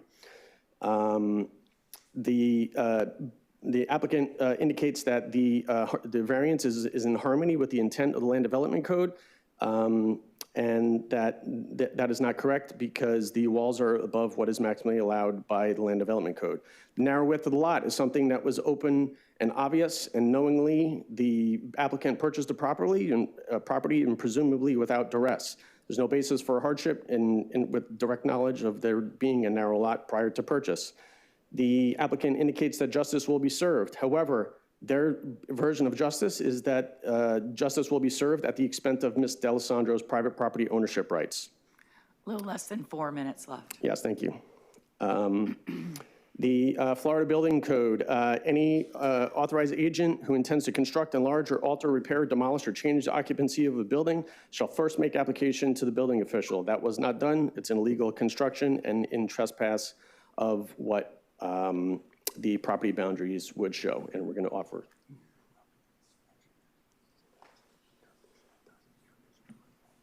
At the front of the wall is in the front of the property. The applicant claims that it creates a privacy issue for the neighboring property. Ms. D'Alessandro is immediately to the south. Her house is constructed east of where the terminus of this wall is. Therefore, there's no direct visual line of sight from her domicile into or onto the applicant's property. So the construction of this wall doesn't create any sense of privacy to prevent Ms. D'Alessandro from having any kind of view onto that property. Therefore, the height of the wall is irrelevant in terms of the request for there to be privacy established in the front. Ms. D'Alessandro has also indicated that there is a danger in terms of line of sight, even though the applicant indicates that it does not affect the sight triangle. The wall was constructed structurally compromised. The calculations show that that the engineer submitted calculations for a 7-foot high wall. The wall substantially higher than that, in violation of the Florida Building Code. In addition to that, with the increased fill behind the wall was not designed as a retaining wall. The calculations submitted do not account for the retention of earth, of which there has been a substantial amount of fill placed against the back of the wall on the applicant's side, therefore making it a structurally compromised structure. No. All right, there's 2 minutes left, and how many people want to speak? All right, sir, are you the last speaker? That's it? No, we have at least one more. Okay. Yeah. Timothy Trace Travers, 4903 Troydale Road. I'm 2 lots away from this. I stand in opposition to the fence. It's a very large, imposing, prison-esque looking fence. I am also an engineer, professionally licensed in the state of Florida. And I've witnessed, because my house is on stilts, so I can see down considerably onto the top of the fence, and know that the fence is not constructed well, and it's not one of with good structural integrity. There has been no cells filled on the wall. There are no cleanouts indicating where the vertical steel has been tied into any kind of foundation footing onto the wall, and there is no tie beam currently poured in the wall itself. The as-built or after-the-fact design does not match what is at the wall. As been mentioned, there is a short wall with a picket. That is not the case in the area of the main part of the fence. It is CMU block construction all the way to the ceiling. There is nothing in the plans that indicate that or that it was acceptable to put it on an existing foundation of unknown configuration. So with those, I believe that the permit application is incomplete and does not provide a structurally sound wall nor an aesthetically pleasing wall. All right, thank you so much. Don't forget to sign in. Yes, sir. There's about 30 seconds left. Jan Miller. I live 4857 Troydale Road. I'm a retired Class A general contractor, and I'm interested in construction, so I saw them building this project and went out and talked to the foreman, who said he had permits, which that bothers me when people say that and they didn't. I watched what he did. It didn't match anything that I'd ever built, but I said, if you've got permits and doing it, that's fine. What I'm afraid of with the wall is when I pull out of my driveway or when I pull into the driveway there, being the height of this wall, it blocks your line of sight going down the street. So anyway, thank you. Thank you for coming down. I appreciate it. Sir, I'll let you wrap up. If you have anything else to add, just quickly. Yes, and like I said, we do have other people here that were here to testify, but obviously the time constraints, we have 21 people in opposition. We're going to file that petition, provide that as evidence. For all those reasons, we believe that the variance should be denied. We appreciate your time. Thank you so much. Thank you. I appreciate that. All right. Then with that, we'll go close opposition testimony. We'll go back to development services. Ms. Marshall, do you have anything you'd like to add? Nothing further. All right. Then talk to me about the allegations that the site data, the drawings for the fence don't match what's actually going out. I assume this is after the fact. There's a code enforcement citation that they will be required to obtain a building permit for this. Yes, as a wall, they will need a building permit. Okay.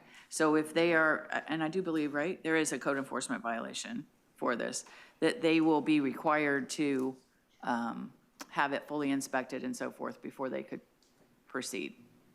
Correct. Okay, thank you so much. All right, we'll go back to the applicant who has 5 minutes for rebuttal. Yes, hi, thank you. I guess the first issue I'll address is that there is a permit. It has been reviewed, it has been approved, but the code in violation was the height, I guess, as to the violation to this permit. But it had been reviewed, engineered drawings had been submitted with a site plan, so there is a permit in effect. Let me ask you about that. Did the construction of the fence precede the application for the building permit? That I don't know. I was not a part of that. I was brought in after all this had come up. I know from what I've seen, part of the wall is up, but I agree with the structural integrity of it. But we cannot get a hold of the contractor at this time. So we are looking for the variance of the height at this time so that we can move forward and erect this wall correctly per the plans. So a new contractor would be sought to come in and finish the job that the person that started it is no longer a part of this? That is correct. I see. Okay. That is correct. All right. And then as far as the other issues, again, those are things that are not related to the height of the wall. So that's why we are here seeking the variance for the height of the wall. The location of the wall, again, that was a site development thing that should have been addressed during the approval of the permit. But I'm sure that is something that if it affects the neighbor, then we would be willing to work with them to address that. But for now, like I said, the variance was to discuss the height of the wall, and that's what we're here for. All right. Does that conclude your comments? Anything else? Yes, for me. And Tori Taylor, once again, just to add a little bit of brief more context and clarification. The code enforcement regarding the walls, regarding the sidewall, and part of that is that it was unpermitted. So I've been working with the owner to obtain the permitting on that. The permit has been applied for. It's passed through a couple of the stages. However, because of the height of the wall, we can't get to that final stage because we need the variance. So regardless of whatever testimony in opposition has occurred here today, that sounds more like it should be addressed to the building department as far as the permitting issue or elsewhere. It's not regarding the height of the walls, as obviously you're aware of as well. And whether it's this wall or another wall, I mean, regardless, my client's asking for the variance as to the height. And I just want to, before we close, I just want to say on the record that your request is for a variance that results in a height of 6 feet, 10 inches in the front and 8 feet on the side. And then you heard Ms. Marshall say that that cap of the wall can be up to 1 foot above that. So there are assertions from the opposition that this wall could be higher than that. And so the variance, if it's granted, would only be under that because that's what you've applied for. That is correct. All right. That was it. Thank you so much. I appreciate your testimony. Then with that, we'll close variance 26-1125 and go to the next case. Next item is item H6, variance 26-1133. The applicants are Casey J. and Abigail M. Kochman. The request is a variance to fence and wall requirements, and staff findings will be presented by Logan McCaig. Good morning. Good morning. Logan McCaig, Development Services, variance 26-1133. Applicants requesting a variance to accommodate a 6-foot-high fence within the front yard of the property. Per section 60702 of the Land Development Code, fences over 4 feet high shall not be located within the required front yards, except under certain circumstances which do not apply to this case. The applicant is requesting a 2-foot variance to this requirement, resulting in a 6-foot fence in the front yard. We have no additional findings and available for any questions. No questions at this time. Thank you so much. Is the applicant here? Is the applicant here for agenda item H6? Variance Yes, 26? Oh, are you online? Okay. Good morning. Good morning. You give us your name and address, please, before you start. My name is Abigail Kochman. I live at 1801 Pasadena Way in St. Pete Beach, Florida, 33706. Okay. You could tell us a little bit about your request for the increase in fence height. We live on, well, we're going to live on Dorman Road. We have 10 acres.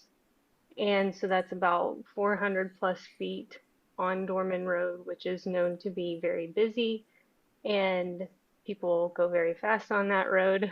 We have small children that we would like to protect, and we would like the privacy of the 6 feet just so we can enjoy our property. Okay, just a couple of questions. You said that the property is 10 acres in size and you have yet to build the house.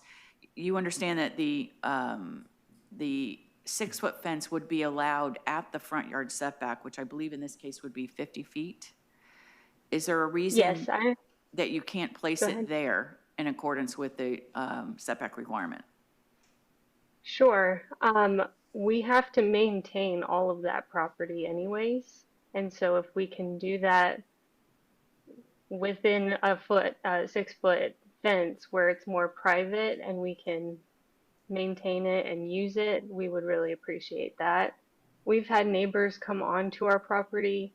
That's where we just kind of prefer to not be seen.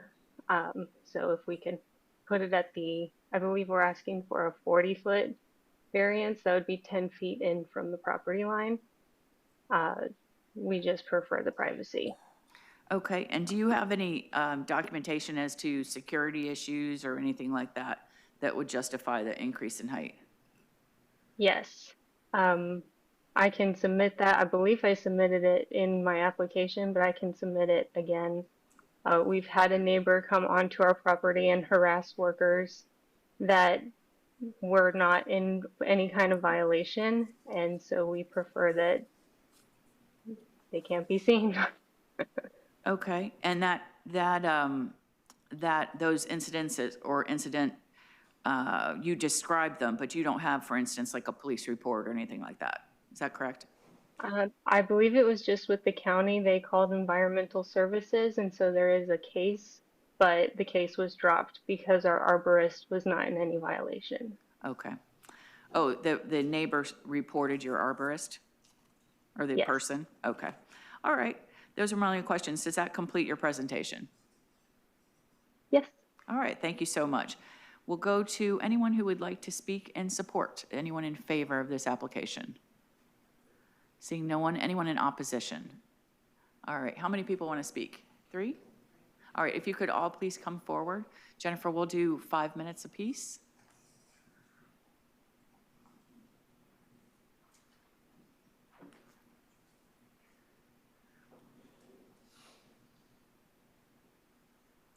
Good morning.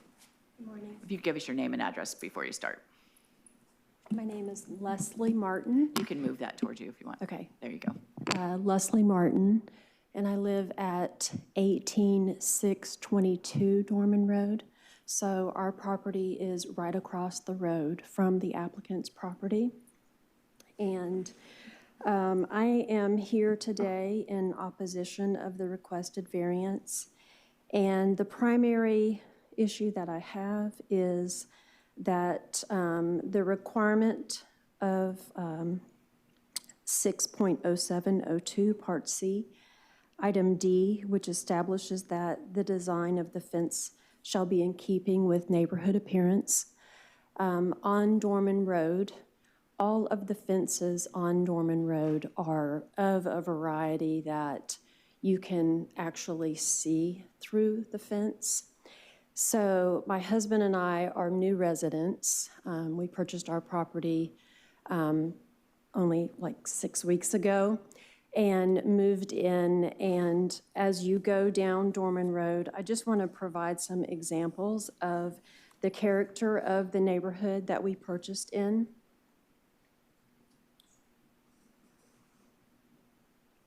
Yeah, that's right. The variety of fencing ranges from no fencing to wood fencing, more types of wood fencing, also PVC fencing. There is, at the top, barbed wire fencing, at the bottom, hog wire fencing. There's also a combination of hog wire and wood fencing, chain link fencing, as well as aluminum type iron fencing. And in all of these instances of fencing, you're able to actually see through the fence, and what has already been constructed along the sides of the applicant's property is a wood, and there's a photo of it in their application. There's a wood on both sides, and it's slightly out of alignment. It's not even with each other, so that you can actually, you know, it turns it into a solid fence structure. And I have had family members, friends come over to our brand new property on Dorman Road and ask, what's up with the wall that's under construction? And I just feel like that solid wood is not something that's consistent with the neighborhood appearance, and I feel like it violates that particular part of the section that they are required to comply with, and that it really affects the character. It's something that I have to see. It also, I feel, approving of this variance really opens the door for even more variance requests to come into this neighborhood that has a very clearly established style. And for that reason, I object. I would also like to say that myself and my husband also appreciate privacy. We appreciate security, and we feel like that can be accomplished with other varieties of fences and fence heights, for that matter, than are being requested by the applicant. So for that reason, we're requesting it be denied. All right. Thank you so much for your testimony. If you want, you could submit your photos and when you sign in into the record. Okay, thank you. Thank you. Who's next?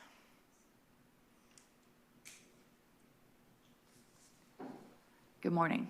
Good morning. A little bit shorter. Michelle Bronner. I live at 18539 Dorman Road. I'm just a couple of doors down from the applicant. Here you go. So I want to explain some of the background because I'm the one they're accusing of trespassing. and harassing them. We're not here to just oppose a 2-foot fence variance. There's more to the issue at hand. When they first bought the property, myself and my daughter went over and we introduced ourselves. That was our first meeting of them. Had a really nice conversation with them. My daughter and his wife exchanged phone numbers, so all that went well. But after they bought this property, within a 2-mile radius, we have had 4 properties sold, all within the fourth quarter of 2024 to sports-related people. The first parcel one is the yard located at 18834 Boyette Road, purchased by Almost a Farm Athletics. It was a 10-acre parcel, a single-family home on it, a converted barn with no permits, and a 20,000-square-foot building with no permits. Live oaks removed with no permits, and grade raised for outdoor soccer fields. This started operating mid-2025. It came before the ZHM meeting, was 3/23. It was recommended for denial on April the 10th. It went before the county commissioners and was denied May of 2026. We have already had to go back to code enforcement because they continue to operate. We went back on July 27th. We're going back again on August 27th. So we're still fighting this sports complex that was built. And that's a mile down the street from the applicant. Okay. Gracie Fishhawk, 10139 Bryant Road, another 10-foot square-foot building with no permits. Operated 4/25 Brazilian Jiu-Jitsu training, summer camp, Friday night date, night drop-offs on AR's own property, again without rezoning or permits. The owner actually came to speak in support of the yard at the ZHM meeting. He has since moved his operations to a commercial location and hasn't asked to rezone the property as of yet, but he has said that our zoning laws are not within this era. My next encounter with Mr. Kochman was after we figured out what was going on around us. He was walking on the property with 2 other men. I walked over, I said hello to him, and I said, "When are you building?" He said, "What?" I said, "Well, that too, but when are you building?" He goes, "In a couple of months." I said, "Okay, what are you building?" He proceeded to give me a cold stare and was told a single-family residence. Now, we've heard him say he's building a second home. We've heard him say it's going to be his primary home. Now I just got a single-family residence. I asked what else. He said, "That's my prerogative." I told him, "Well, if you're planning on building another sports training facility, the neighbors now know what's going on and we will fight you." He proceeded to tell me to do what you have to do. Okay, so that's where there's a little bit more to the story than just someone wanting to, build a fence. His sister is also married to a local sports training person. His brother-in-law also submitted a letter in support of the yard for the first training facility. If I'm overreacting, he didn't calm my fears by saying, "Do what you have to do." The other property is another 10-acre parcel across the street, 4 doors down on the west side. This was purchased by Schrader's, the owner of Schrader Athletics. Okay, so they also built a barn, 10,000 square foot. They're going to operate sports training facility. We provided the documentation to code enforcement with them advertising. They were told they can't do what they are saying they're going to do. But you see the concern with someone coming in and buying all these 10-acre pieces of property, and they're trying to build sports training facilities. These people have no house on the property. It's 10 acres, a solid wood fence now around it. And what that happens is it puts more of a burden on the community trying to find out what they're doing. It also puts a burden on the county with code enforcement trying to figure out what's going on. And that's why we're asking for the denial. Okay. Okay, if I have a few more minutes or a minute. So this about 40 is, seconds. okay, so this was when they were in the conservation area. You could see illegally with a grappler, okay? They were pulling out all the stuff in the conservation area. So I did call, and they were told they could not have the grappler inside the conservation area. They could, anything they needed to remove, they had to remove, with the chain. And then he also had people camping out, which is literally 200 feet from my property. And that morning, it was about 29 degrees, and these men were camping out back there, and there's no bathroom. So where do you think they were using the bathroom at? Right behind my property. So this was your view? That was my view. And now that's my view, a solid wood fence. So leave that up, just my own interest. If you can go back to that picture, HTV. Which one? The one that you have there. So it's not open? Are there slats in between? Is that, So there's a couple of fences. So this black fence right here is my property. right? And then my neighbor right next door to him had a barbed wire fence. They put up a solid wood fence I see. along that barbed wire. Okay. It looks like you can see through. But you can, it's completely see-through. All right, thank So, you. I mean, I've been there 25 years. No one's ever built solid fencing. We all have kids, we all have grandkids we've raised. There's not been any accidents on Dorman Road. No kids have been ran over. So trying to keep the kids safe, to me, is a little bit, that's not a hardship. All right, let me just make sure we're on time here. Jennifer, there's one more speaker, but however you want to allocate it, there's another 5 minutes, right? If you want to. I'm just representing. But I need your name and address for the Leah record. Heyer, 10811 Dorman Meadow Lane. My road is across from this fencing and this home and this variance request. And in essence, it's just not a couple of us. A lot of people couldn't make it down, and others wanted to speak or want us to speak on their behalf of our rural character. That's all we're trying to maintain. No, nothing personal. But we do have a precedent that we're trying not to start because of all the issues in the area. And we feel like the agriculture, rural integrity can be maintained in a lot of other ways. You know, our other neighbor showed you some other ways that's keeping in character.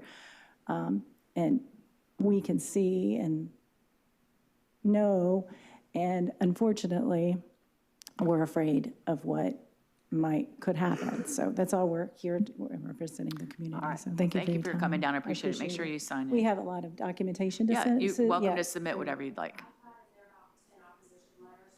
You can submit all of them, absolutely. All right, so with that, we'll close the opposition section. Ms. Marshall, let me talk to you, not about the height, because that's the reason for the variance, but the material of the fence. Is there a prohibition in the agricultural rural zoning districts of solid fences? No, there's No, not. so they are able to put up a solid fence in accordance with the zoning rules? Yes. Yes, okay. And if they wanted to, they could put the 6-foot solid fence 50 feet back into the front, at the front yard setback, is that correct? Correct. All right, thank you. Did you have anything else before I move on? Nothing. All right, then we will go back to the applicant, Ms. Kochman. You have 5 minutes for rebuttal. I would just say that we did look up the code before we were going to put up a fence. We saw that we could put up a privacy fence. We prefer the privacy fence because, like Michelle's pictures, you can see she took pictures of our property from her property. That's where she was inclined to trespass onto our property and approach our arborist. It's not a good feeling when someone can see you from their house however many feet away and feel so inclined to come over and make themselves known. We prefer the variance to be the 40-foot variance just because we don't want people to come. We could put the 6 feet up at the 50 feet setback, but then they're 50 feet more onto our property, stopped by the fence 50 feet in, if I'm saying that correctly. No, I understand. Or that makes sense. But it's with all of the commotion about these commercial buildings, how she portrayed the conversation with my husband, it did not go that way. She was much more aggressive, and we have small kids. They're 4 and 2 years old. I understand no one's been hit by a car, but I would hate to be the first. And I don't want people to see my kids. I don't want people to see us enjoying our property. We prefer to be left alone. And for all of the commotion with the commercial buildings, we are going to be building a single-family home that we do not want the neighbors to see because they will feel that it's another Boyette situation. This is not that situation. We're building a single-family home. We prefer the privacy. We prefer the privacy closer to the street so that we can maintain our privacy on our 10 acres. It's just, we've had good interactions with neighbors. Our neighbors directly on either side of us have both voiced that they are fine with the fence. The 6-foot fence that is already there is within the setback that we don't need a variance for. So it is kind of, it is interesting that they're afraid of us doing something that we're not doing, that my husband said we're not doing to her. And I'll say it here now, we are not building a commercial facility. We do not plan on opening our private 10 acres to the public. And that is why we feel we need the privacy fence, because whether he said it to her face that day or me saying it here, they're not going to believe us. That's where we want to just be left alone in a sense. We want to peacefully coexist with our neighbors. We have good relationships with our neighbors on either side of us. To say it doesn't go with the aesthetic, I would argue that it does. It's a wood fence with slats that look farm-ish to me, so I would say it does go with the aesthetic. It's not a block wall. That's interesting. So my only thing is we want safety. We've had, enough interaction. We've done this before with our property in St. Pete Beach. We've had opposition from neighbors for different issues over here that I would say we're not interested in starting any kind of arguments or fights, but we know that we need to take the precautions now with a 6-foot fence to help prevent anything from happening in the future. We've had, enough instances where we're trying to avoid any kind of situation in the future. Okay, thank you for your testimony. And then with that, we'll close variance 26-1133, and we'll go to the special use section. This brings us to section I, special uses. Item I1, special use 260795. The applicant is Todd Pressman. The request is a special use for a school and variance to lot development standards. Staff findings will be presented by Tim Lampkin after presentation by the applicant. Okay, as I mentioned, the special use section, the applicant goes first. So we'll call on the applicant. Good morning again.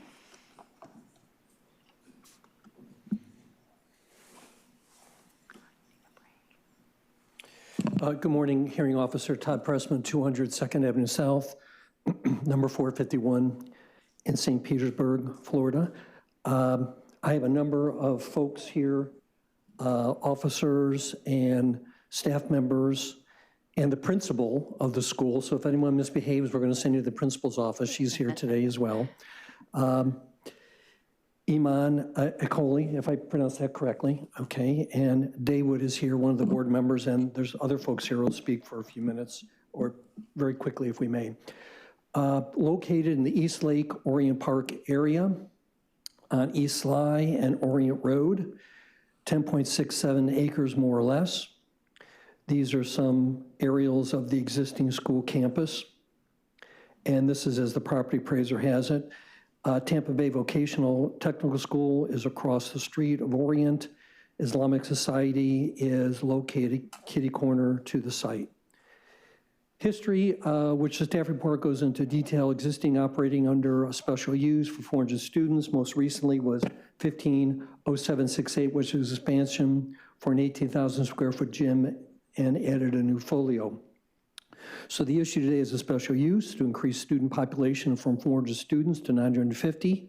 No added square footage. This will cover grades K through 12 and a small childcare. Development Services does support the request. So I'm very proud today to be representing and working with the University Academy of Florida. They were founded in 1992 to provide exceptional education in line with Islamic values. Their mission is to teach students the principles, practicals of Islam, but prepare them for good academic success. These are some photos just to make you a little familiar with the facility and their work over the many years. So the site is zoned ASC1 next door, under the future land use category we're CMU 12, next door to PQP, which again is the school.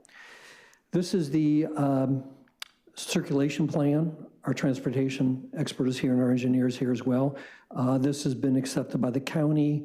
There's no objections from the transportation department. provides a really good circulation access. I am noting here in the soccer field, there's no illumination prior zoning approval. And highlighting on the east buffer is a 70 feet more or less buffer, which staff indicates exceeds codes, evergreen trees 50 feet on center, existing wood OPEG fence, evergreen shrubs 50 feet on center, and type A required. Now, the Planning Commission has a lot of really good supportive comments. They note the eastern portion occupied by the soccer field and parking, which will further reduce the intensity on the adjacent residential. The site design, building orientation, setbacks, buffering techniques provide appropriate transition and supports compatibility. Planning Commission notes they don't anticipate any adverse impacts and is within the East Lake Orient Park Community Plan and consistent with the plan's goals and objectives. Not speaking for the Planning Commission, of course, they had concern about one specific policy, of which under the CMU mixed-use future land use category requires 2 uses. And we are providing a child care use on top of the school, let alone the school maintains many diverse uses, cafeteria, offices, classrooms, schools, athletics. So we feel that we meet that. But I think more importantly, when you look at the zoning staff report and as well the Planning Commission report refers to it, that the daycare use was there prior and that policy under the Planning Commission occurred after. So I won't use the word grandfathered, although I just did, but that is in a sense the situation that I personally see that policy. On the south buffer, which we have noted here for you, we have a 20-foot B, 10-foot B, but that's due to the stairs, and a 20-foot B. And there's a couple nominal variances for the concrete steps and mechanical, which is indicated in the record, and here's an area view of the south buffer. There's 2 special use performance standards. One is that there's location along a roadway identified on the MPO plan, and the school must properly locate its athletic fields. Amir is here. He does indicate that we meet the transportation requirement. And as the Planning Commission has said, the location of the soccer field should be compatible as well, no illumination. Development Services notes they find the proposed special use compatible with the existing development pattern, consistent with the intent of the previously approved development as request is limited to increasing student enrollment. I will indicate to you that we did notice 53 persons and 2 HOAs 2 times, plus the big yellow signs. And as of this morning, there's no record of emails or letters that are in the file. Okay. So with that, it's up to you, Hearing Officer, if you'd like to hear from a couple of folks now or at the proponent time. Up to you, however Okay. you want to lay that out. I just had a quick question. Sure. The variance for the stairs and the mechanical equipment, I assume the stairs are to access the mechanical equipment on that building G? Yeah, I believe it's access to the building. Is that what you're asking? Oh, to the building itself, okay. That would be my understanding, yes. Okay, and my question was that variance granted as a part of the original special use approval? My understanding is not. It was picked up through this application. But it is existing? Correct. Okay. All right. I think that was my only question. Okay. If you guys would like to make a couple quick comments. Good morning. Good morning. My name is Adil Kareem. I reside at 32631 Tree of Life Avenue in Wesley Chapel, Florida. I want to thank you for your time and service to our community. I serve as a board member of the Universal Academy of Florida. I am also a proud parent of both a current sophomore at the school and a recent graduate who is now a freshman at Georgia Tech. Universal Academy of Florida has a proven track record of success, including 100% of our high school graduates going to college, of which approximately 70% of our graduates continue on to USF and University of Florida. Beyond academics, our high school students contributed more than 5,000 hours of community service this past year, demonstrating the values of leadership the school instills. Niche recently ranked the Academy as the 5th best private K-12 school in Tampa in the Tampa area, reflecting the quality of education opportunities provided. I have seen firsthand the positive impacts this school has on students and families. I respectfully ask for your support of this special land use request so that our school can continue providing exceptional educational opportunities for future generations. Thank you for your consideration. Thank you, sir. I appreciate your time. Anyone else that wants to speak? Good morning. Good morning. My name is Iman Al-Kholi. Do you want my home address or school address? Whatever address you'd like to give us. 6801 Orient Road, the school address. Thank you. As indicated earlier, my name is Iman Al-Kholi, principal of the Universal Academy of Florida, and I am truly grateful for the opportunity to speak before you today. I have been in education for 20 years, and this is my 8th year at Universal Academy of Florida. I watched UAF grow tremendously, not only in enrollment, but in our impact on families and Tampa Bay community at large. We have consistently operated at capacity, but after COVID, the demand skyrocketed. And the reality is simple. Our school is growing faster than we can catch up. And we are working hard to meet that need responsibly. Families are moving from across the country to Tampa Bay to attend our school, while others drive significant distances every day to bring their children here. And perhaps one of the greatest testaments to our impact is our alumni. Some of the very physicians and surgeons, lawyers, educators, business owners, and other accomplished professionals service this community today were once students in the classrooms. Many of them have now returned to entrust us with their own children. That speaks volumes about what this school means to our families. We are not asking to grow for the sake of growing. The need is already here. We are constantly addressing space, staffing, traffic, student distribution, and operations so we can accommodate that growth responsibly. Most importantly, we are committed to doing things the right way. We have not cut corners, and we do not intend to do so ever in the future. Even when the process has been difficult or slowed down, we have worked with the county, followed the requirements, and made the adjustments asked of us. We want to continue being good neighbors and responsible members of this community. This capacity increase isn't about preparing for demand that might come someday. The demand already exists today. We are simply asking for an opportunity to continue serving the families who are already asking us to serve them. Our school is worth investing in. Our families are worth serving, and we hope you will give us the opportunity to continue to do both.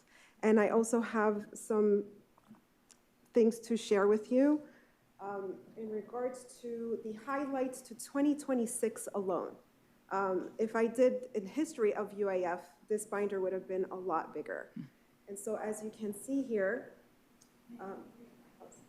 oh, sorry, there we go. Our niche rankings.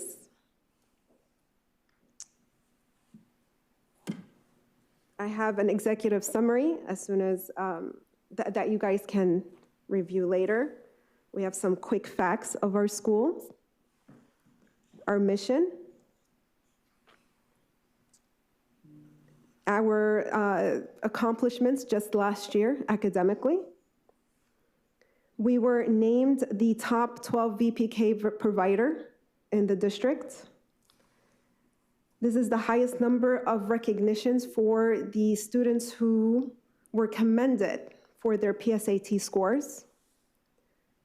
This student was recognized for his excellence at Tampa Bay. We were named an honor roll for our AP program, advanced placement courses. We have competed in STEM, and we won a lot. And our students even, with their STEM projects, they did so well, they had a meeting with the mayor herself because of how well she did. We went to the not only regional championships, but the national championships for international, actually, championships for robotics. Here's our robotics team. The coach was actually named #1 coach in the robotics team, in all of robotics, actually. Here's some picture of them. We were also named champions of the district for basketball, varsity. We scored at a very high rate in our MAP scores. Our students scored over the national norms, each and every single grade level.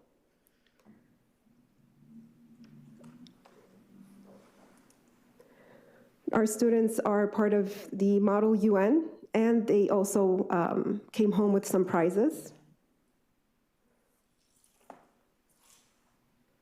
This is some of our community service work. I have Dr. Amina here with me today, and she has been a tremendous asset to not our school only, but to the community. And she has been hired by many organizations to beautify the community in Tampa Bay in general. And she has done amazing murals around, especially Temple Terrace, and I hope she gets to speak after. And this is just a general UAF impact on the community. So I hope you guys have an opportunity to review this at your leisure. And thank you so much for giving me the opportunity to speak. Thank you so much. You're welcome to submit that into the record. Is there anyone else who'd like to speak? There's 2 minutes left.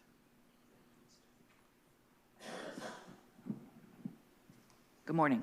Good morning. This is Dawood Sayed. I'm a board member. Sorry. 20663 Longleaf Pine Avenue, Tampa, Florida. So I have been board member since 2014. I have we had 3 kids. I had 3 kids at school, and my daughter is she is doing pulmonary critical care right now with University of Ohio. And my son did mechanical engineering with USF, and now he is doing he's in medical school now, 4th year. And the other son, he completed his dental school from UF, and one of the top 5 schools in the country. And he has been enrolled. He has got a seat now in Harvard for endodontics, which is going to starting in 2027. So I'm just giving some examples of the achievements the school have provided just for my family. So, and there are so many cases like this. I think what I'm asking is your help to further improve the school, and we need your support. That's all. Thank you. Thank you, sir, for coming down. Don't forget to sign in. All right, Mr. Pressman, there's about 45 seconds left on the presentation time. You're good? All right. Then we'll go to Development Services. Good morning. Good morning. Tim Lampkin, Development Services. As the applicant stated, the property is just over 10.5 acres, and it currently operates as a pre-K through 12th grade private school. With the gymnasium, child care facilities as permitted by special use permit 15-0768. The school is currently allowed for up to 400 students that are divided and spread across 3 divisions. And the proposed special use permit requests to expand the number of students to allow up to a maximum of 950 students. And that's comprising 20 child care students, 680 students in elementary and middle, and up to 250 high school students. As shown on the site plan, the buildings on the subject property are existing, and the applicant does not propose any additional buildings. And regarding the variance, you already asked the applicant that question. So they're really codifying the non-conforming setbacks for the mechanical equipment and then the stairs. And to the surrounding area includes, there are 2 single-family homes in the northwest quadrant that abut it, and along the eastern and southern boundary, there are single-family homes. And the applicant, pursuant to the previous special use, additional buffering and screening does exist, consisting of a 20-foot wide buffer with type B screening, exceeding the land development requirement of a 10-foot with a type A screening along the eastern boundary where the predominance of homes are located, and which the applicant is proposing to maintain for this application. The applicant also is proposing to maintain the same increased 20-foot wide buffer with type B screening along the preponderance of the southern boundary, with the exception of where the 2-story building G is on the site plan. And this is also the location where they're requesting the variances on the south side to the mechanical equipment and the stairs. And the applicant is not proposing any expansions of the existing buildings, an increase in the building square footage, or a change to the previously approved land use. Rather, the request is limited to increasing the student enrollment within the existing educational facilities. The child care center, which serves as an approved secondary use, remains unchanged from the previously approved special use and continues to operate as part of the overall development. The request is limited to operational changes within existing structures and does not modify the approved site plan, building area, or land use composition. Accordingly, staff finds the proposed special use remains compatible with the development pattern and consistent with the intent of the previously approved development, as the request is, again, limited to the increasing of the student enrollment within the existing facilities. Based upon the above findings, staff finds the request approvable, subject to the conditions. One quick question. Yes. And more pertains to the Planning Commission, but I'll lead up to that after their presentation.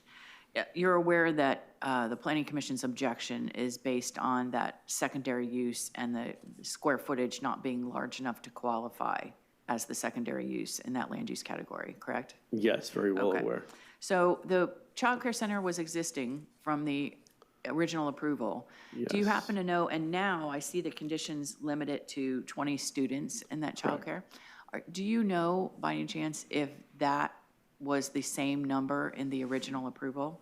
So in the original approval, there were no specific numbers for childcare or for the pre-K through 12. It was just a blanket number of 400. Okay, that was my only question. Okay. Thank you so much. Thank you. We'll go to the Planning Commission. Good morning, Alexis Maris, Planning Commission staff. The subject site is located in the Community Mixed Use Future Land Use, Community Mixed Use 12 Future Land Use category. It is in the urban service area and located within the limits of the East Lake Orient Park Community Plan. The request meets the intent of Future Land Use Section Objective 3.1 and its related policies on compatibility, as collectively the site design, building orientation, setbacks, and buffering techniques provide an appropriate transition between the educational use and the surrounding neighborhood and support compatibility with the adjacent residential development.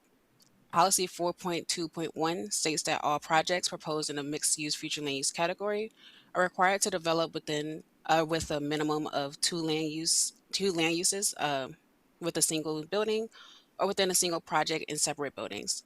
These requirements for two land uses apply to properties that are 10 acres or greater in the regional mixed use 35, urban mixed use 20, and community mixed use 12 land use categories, and to properties 20 acres or greater in the suburban mixed use 6 and neighborhood mixed use 4 land use categories. As a subject site exceeds 10 acres and is designated as a CMU 12 land use category, the proposed development is required to include at least 2 distinct land uses. In addition, policy 4.2.1 requires that at least 10% of the total building square footage is dedicated to be dedicated to use other than the primary use. The site project narrative and site plan identify a child care center as the secondary use. However, the proposed child care center does not satisfy the minimum square footage requirement. The site plan identifies a total building area of 84,884 square feet, requiring approximately 8,488 square feet to be devoted to the secondary use. The proposed child care center is only 700 square feet. Although the use and total square footage remains unchanged from the previous approved special use application, the applicability thresholds in policy 4.2.1 were amended after that approval. Previously, the mixed use requirements applied to properties 20 acres or greater in the RMU 35, UMU 20, and CMU 12 land use categories, and the properties 40 acres or greater in the SMU 6 and NMU 4 land use categories. The current policy lowers those thresholds to 10%, to 10 acres for the RMU 35, UMU 20, and CMU 12 properties, and 20 acres for the SMU 6 and NMU 4 properties that have been in effect for the last 8 years. As proposed, the 700 square foot childcare center falls short of the approximately 8,488 square feet required for the secondary use. Therefore, the request does not comply with this policy. Based upon the above considerations and the following goals, objectives, and policies, Planning Commission staff find the proposed special use inconsistent with the unincorporated Hillsborough County Comprehensive Plan, subject to the conditions proposed by the Hillsborough County Development Services Department. Thank you, Ms. Myers. Let me ask you a question before you leave us. Just be clear for the record. I think you just said this, but let's just make sure this is obvious. The school was approved at a time that this policy was not applicable to them. Is that correct? Yes. Because it was previously the threshold was 20 acres, and now it's been changed since they've opened to 10 acres, right? Yes, it was changed to 10 acres. All right. And now, even though the use hasn't changed, and I'm not sure if the number of children has changed because that was not specified in the original approval, is there not a waiver or some exception to this policy? That is a good question. I would have to ask our Planning Commission CEO, but I believe we just have to go by the adopted goals and policies of the unincorporated Hillsborough County Comprehensive Plan. Okay, thank you so much for your testimony. I appreciate it. Is there anyone in the room or online that would like to speak in support? Yes, absolutely. How many people would like to speak? Go ahead and come forward. Just one? Two, okay.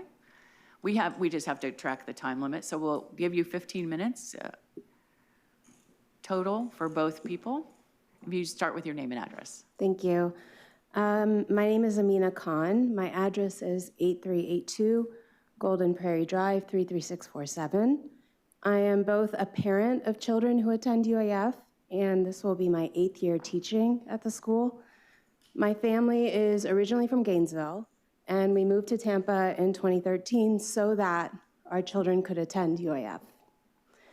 We wanted them to benefit academically and socially from the programs offered, and we wanted to raise our family in a diverse community with stronger opportunities for their future. Moving to Tampa and becoming part of the UAF community has been the best decision we could have made for our family.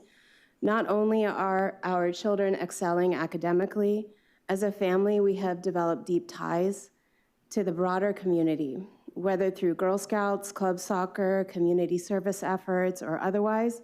Our family life is intertwined with the broader Tampa community and our neighbors. Our experience is not unique.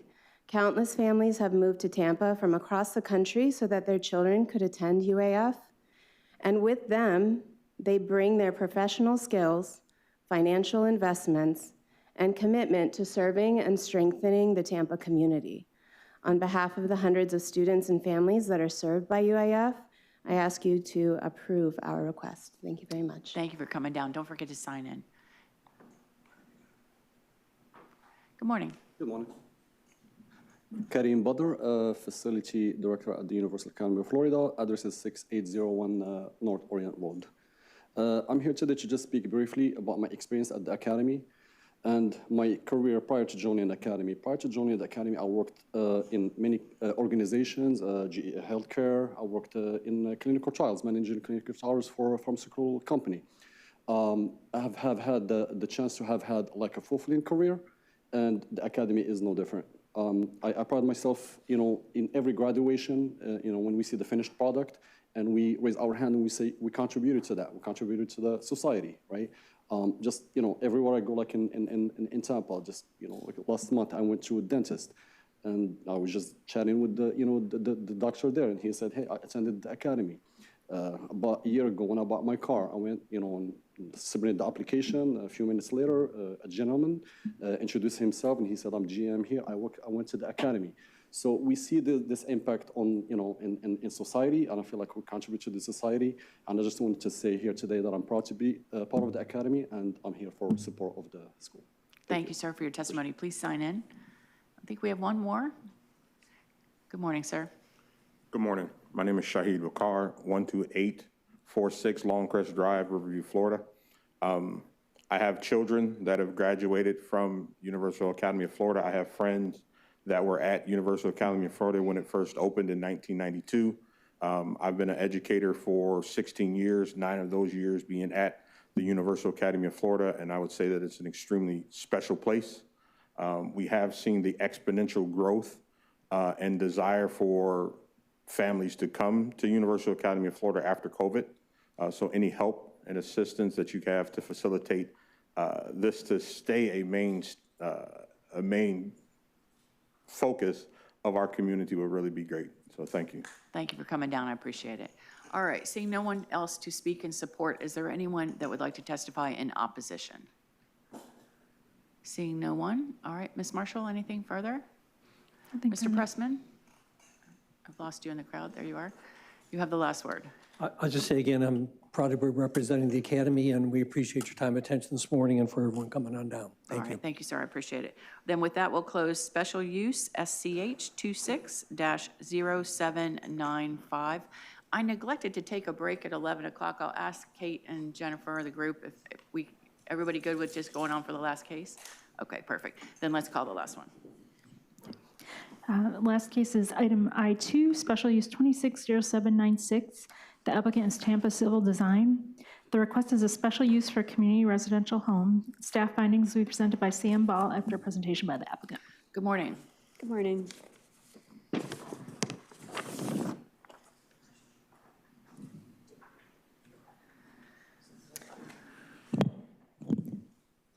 My name is Ashley Harris with Tampa Civil Design. My address is 17937 Hunting Bow Circle in Lutz, Florida, 33558, and I have been sworn. Our request today is for a Country Place assisted living facility. It is operating under a current existing special use permit, which was approved in 2019. The request is to do a building addition for additional community spaces. So the reason that we had to come through the special use process was because that original special use application showed the building footprint, so we were limited to that building area.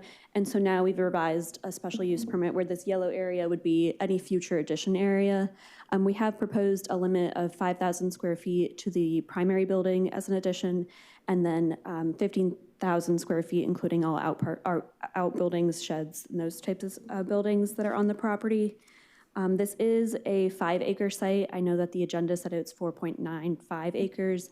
The legal description that was submitted has the lot dimensions that show it's 660 by 330, which equals exactly 5 acres. So I did want to clarify that.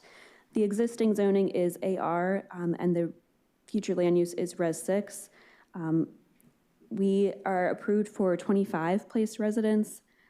And caretakers' quarters that's set up as 13 rooms, 12 of which are double occupancy, and then 1 is single occupancy. There was a label on the site plan on the building that said 26 beds, but that is 25, and we have a corrected site plan to submit for the record for that.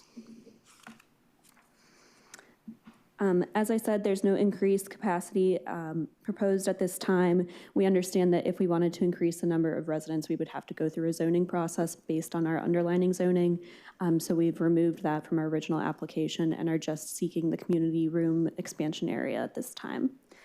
The buffers are to remain as existing. There's mature vegetation screening, and there will be no impacts to the buffers, and our setbacks will remain per LDC code requirements.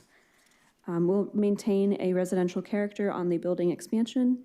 We have requested 1 waiver. There is a 500-foot separation requirement adjacent to residential uses. With the previous SUP, we were granted a waiver from that. We're increasing that waiver now to meet the setback on the side, so that's a 25-foot setback from the residential areas. Staff found that the proposed is compatible. I did see that the transportation portion of the staff report was based on that 26 beds with the 25 beds, which is what we're remaining at. There is no increase in traffic, and so I just wanted that noted for the record as well. And then any future additions would still have to go through the site permitting process, review through EPC, and so we would meet all required LDC requirements for those items. I do have some aerial photos just to show you the existing facility.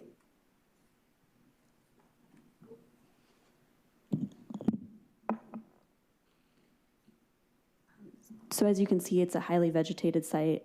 We're separated by quite a bit of existing vegetation as well as a SCM from the actual residents surrounding us. And then there is an acre of wetlands behind us as well. So even though we are requesting that waiver, there's still significant visual separation that way. And the surrounding uses are a combination of institutional uses as well, so we're in character with that. And I'm available for any questions.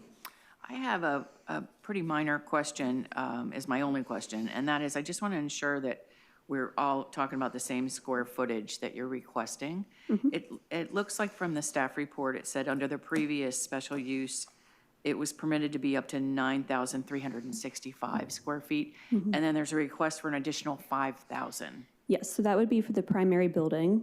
That would be including any future additions for community spaces. We could go up to 5,000 on the primary building, and then the overall 15,000 would be, inclusive of all sheds. So I see. That's the total, and then working backwards from there. Okay, but 15 accommodates what you, the expansion that you plan to do? Yes. All right, perfect. That was my only question. Don't forget to sign in. Thank you so much. Development Services. Good morning. Good morning, Sam Ball, Hillsborough County Development Services. The applicant is requesting the special use approval to allow the 5,000 square foot addition to the an existing type C community residential home with 25 beds. Property covers 5 acres located along the north side of Memorial Highway, approximately 1.5 miles northwest of Sheldon Road, and is zoned AR. This application includes a waiver to reduce the 500-foot non-agricultural single-family zoning basic separation required in section LDC section 61128A, which would allow the separation of 25 feet from the PD zone property to the east and 200 feet from the PD zone single-family property to the south. Staff has no objections to this waiver request. Subject property is 5 acres in size and is a legal non-conforming lot because it does not meet the requirement that 1/5 of the required lot area may consist of conservation or preservation areas or other wet areas which receive density credits under a comprehensive plan. The wetland conservation area covers 1.6 acres of the 5-acre lot. This non-conforming lot certification was completed October 12th in 2004 because the lot was created prior. It was created December 4th, 1966. The additional building area does not contribute to density requirements. The increase to 25 residents was approved under Special Use General 19-0822. If the staff finds that the proposed community residential home would comply with the Land Development Code and would continue to be compatible with the mix of uses in the area subject to conditions. Available if you have any questions. None at this time. Thank you so much. Call on the Planning Commission. Alexis Myers, Planning Commission staff. The subject site is located in the Residential 6 Future Land Use category. It is in the urban service area and located within the limits of the Town and Country and Northwest Area Community Plans. Given the site's existing use, the limited nature of the request, mitigation measures, and the surrounding mix of residential, educational, and institutional uses, the proposed special use is compatible with the surrounding area and maintains the established character of the community. Therefore, the request is consistent with Future Land Use Section Objective 1.1 and Policy 3.1.3. Objective 4.6 recognizes that neighborhood serving uses specifically residential support uses are appropriate within residential areas when compatible with surrounding development. An assisted living facility is classified as a residential support use. Based upon the above considerations and the following goals, objectives, and policies, Planning Commission staff finds the proposed special use consistent with the unincorporated Hillsborough County Comprehensive Plan, subject to the proposed conditions by the Development Services Department. Thank you so much. I appreciate it. Is there anyone in the room or online that would like to speak in support? Anyone in favor? Seeing no one. Anyone in opposition to this request? No one. Ms. Marshall, anything else? Nothing further. Ma'am, you have the last word? Nothing? Okay. Then with that, we'll close special use CRH 26-0796 and adjourn the hearing. Thank you all for your time and testimony.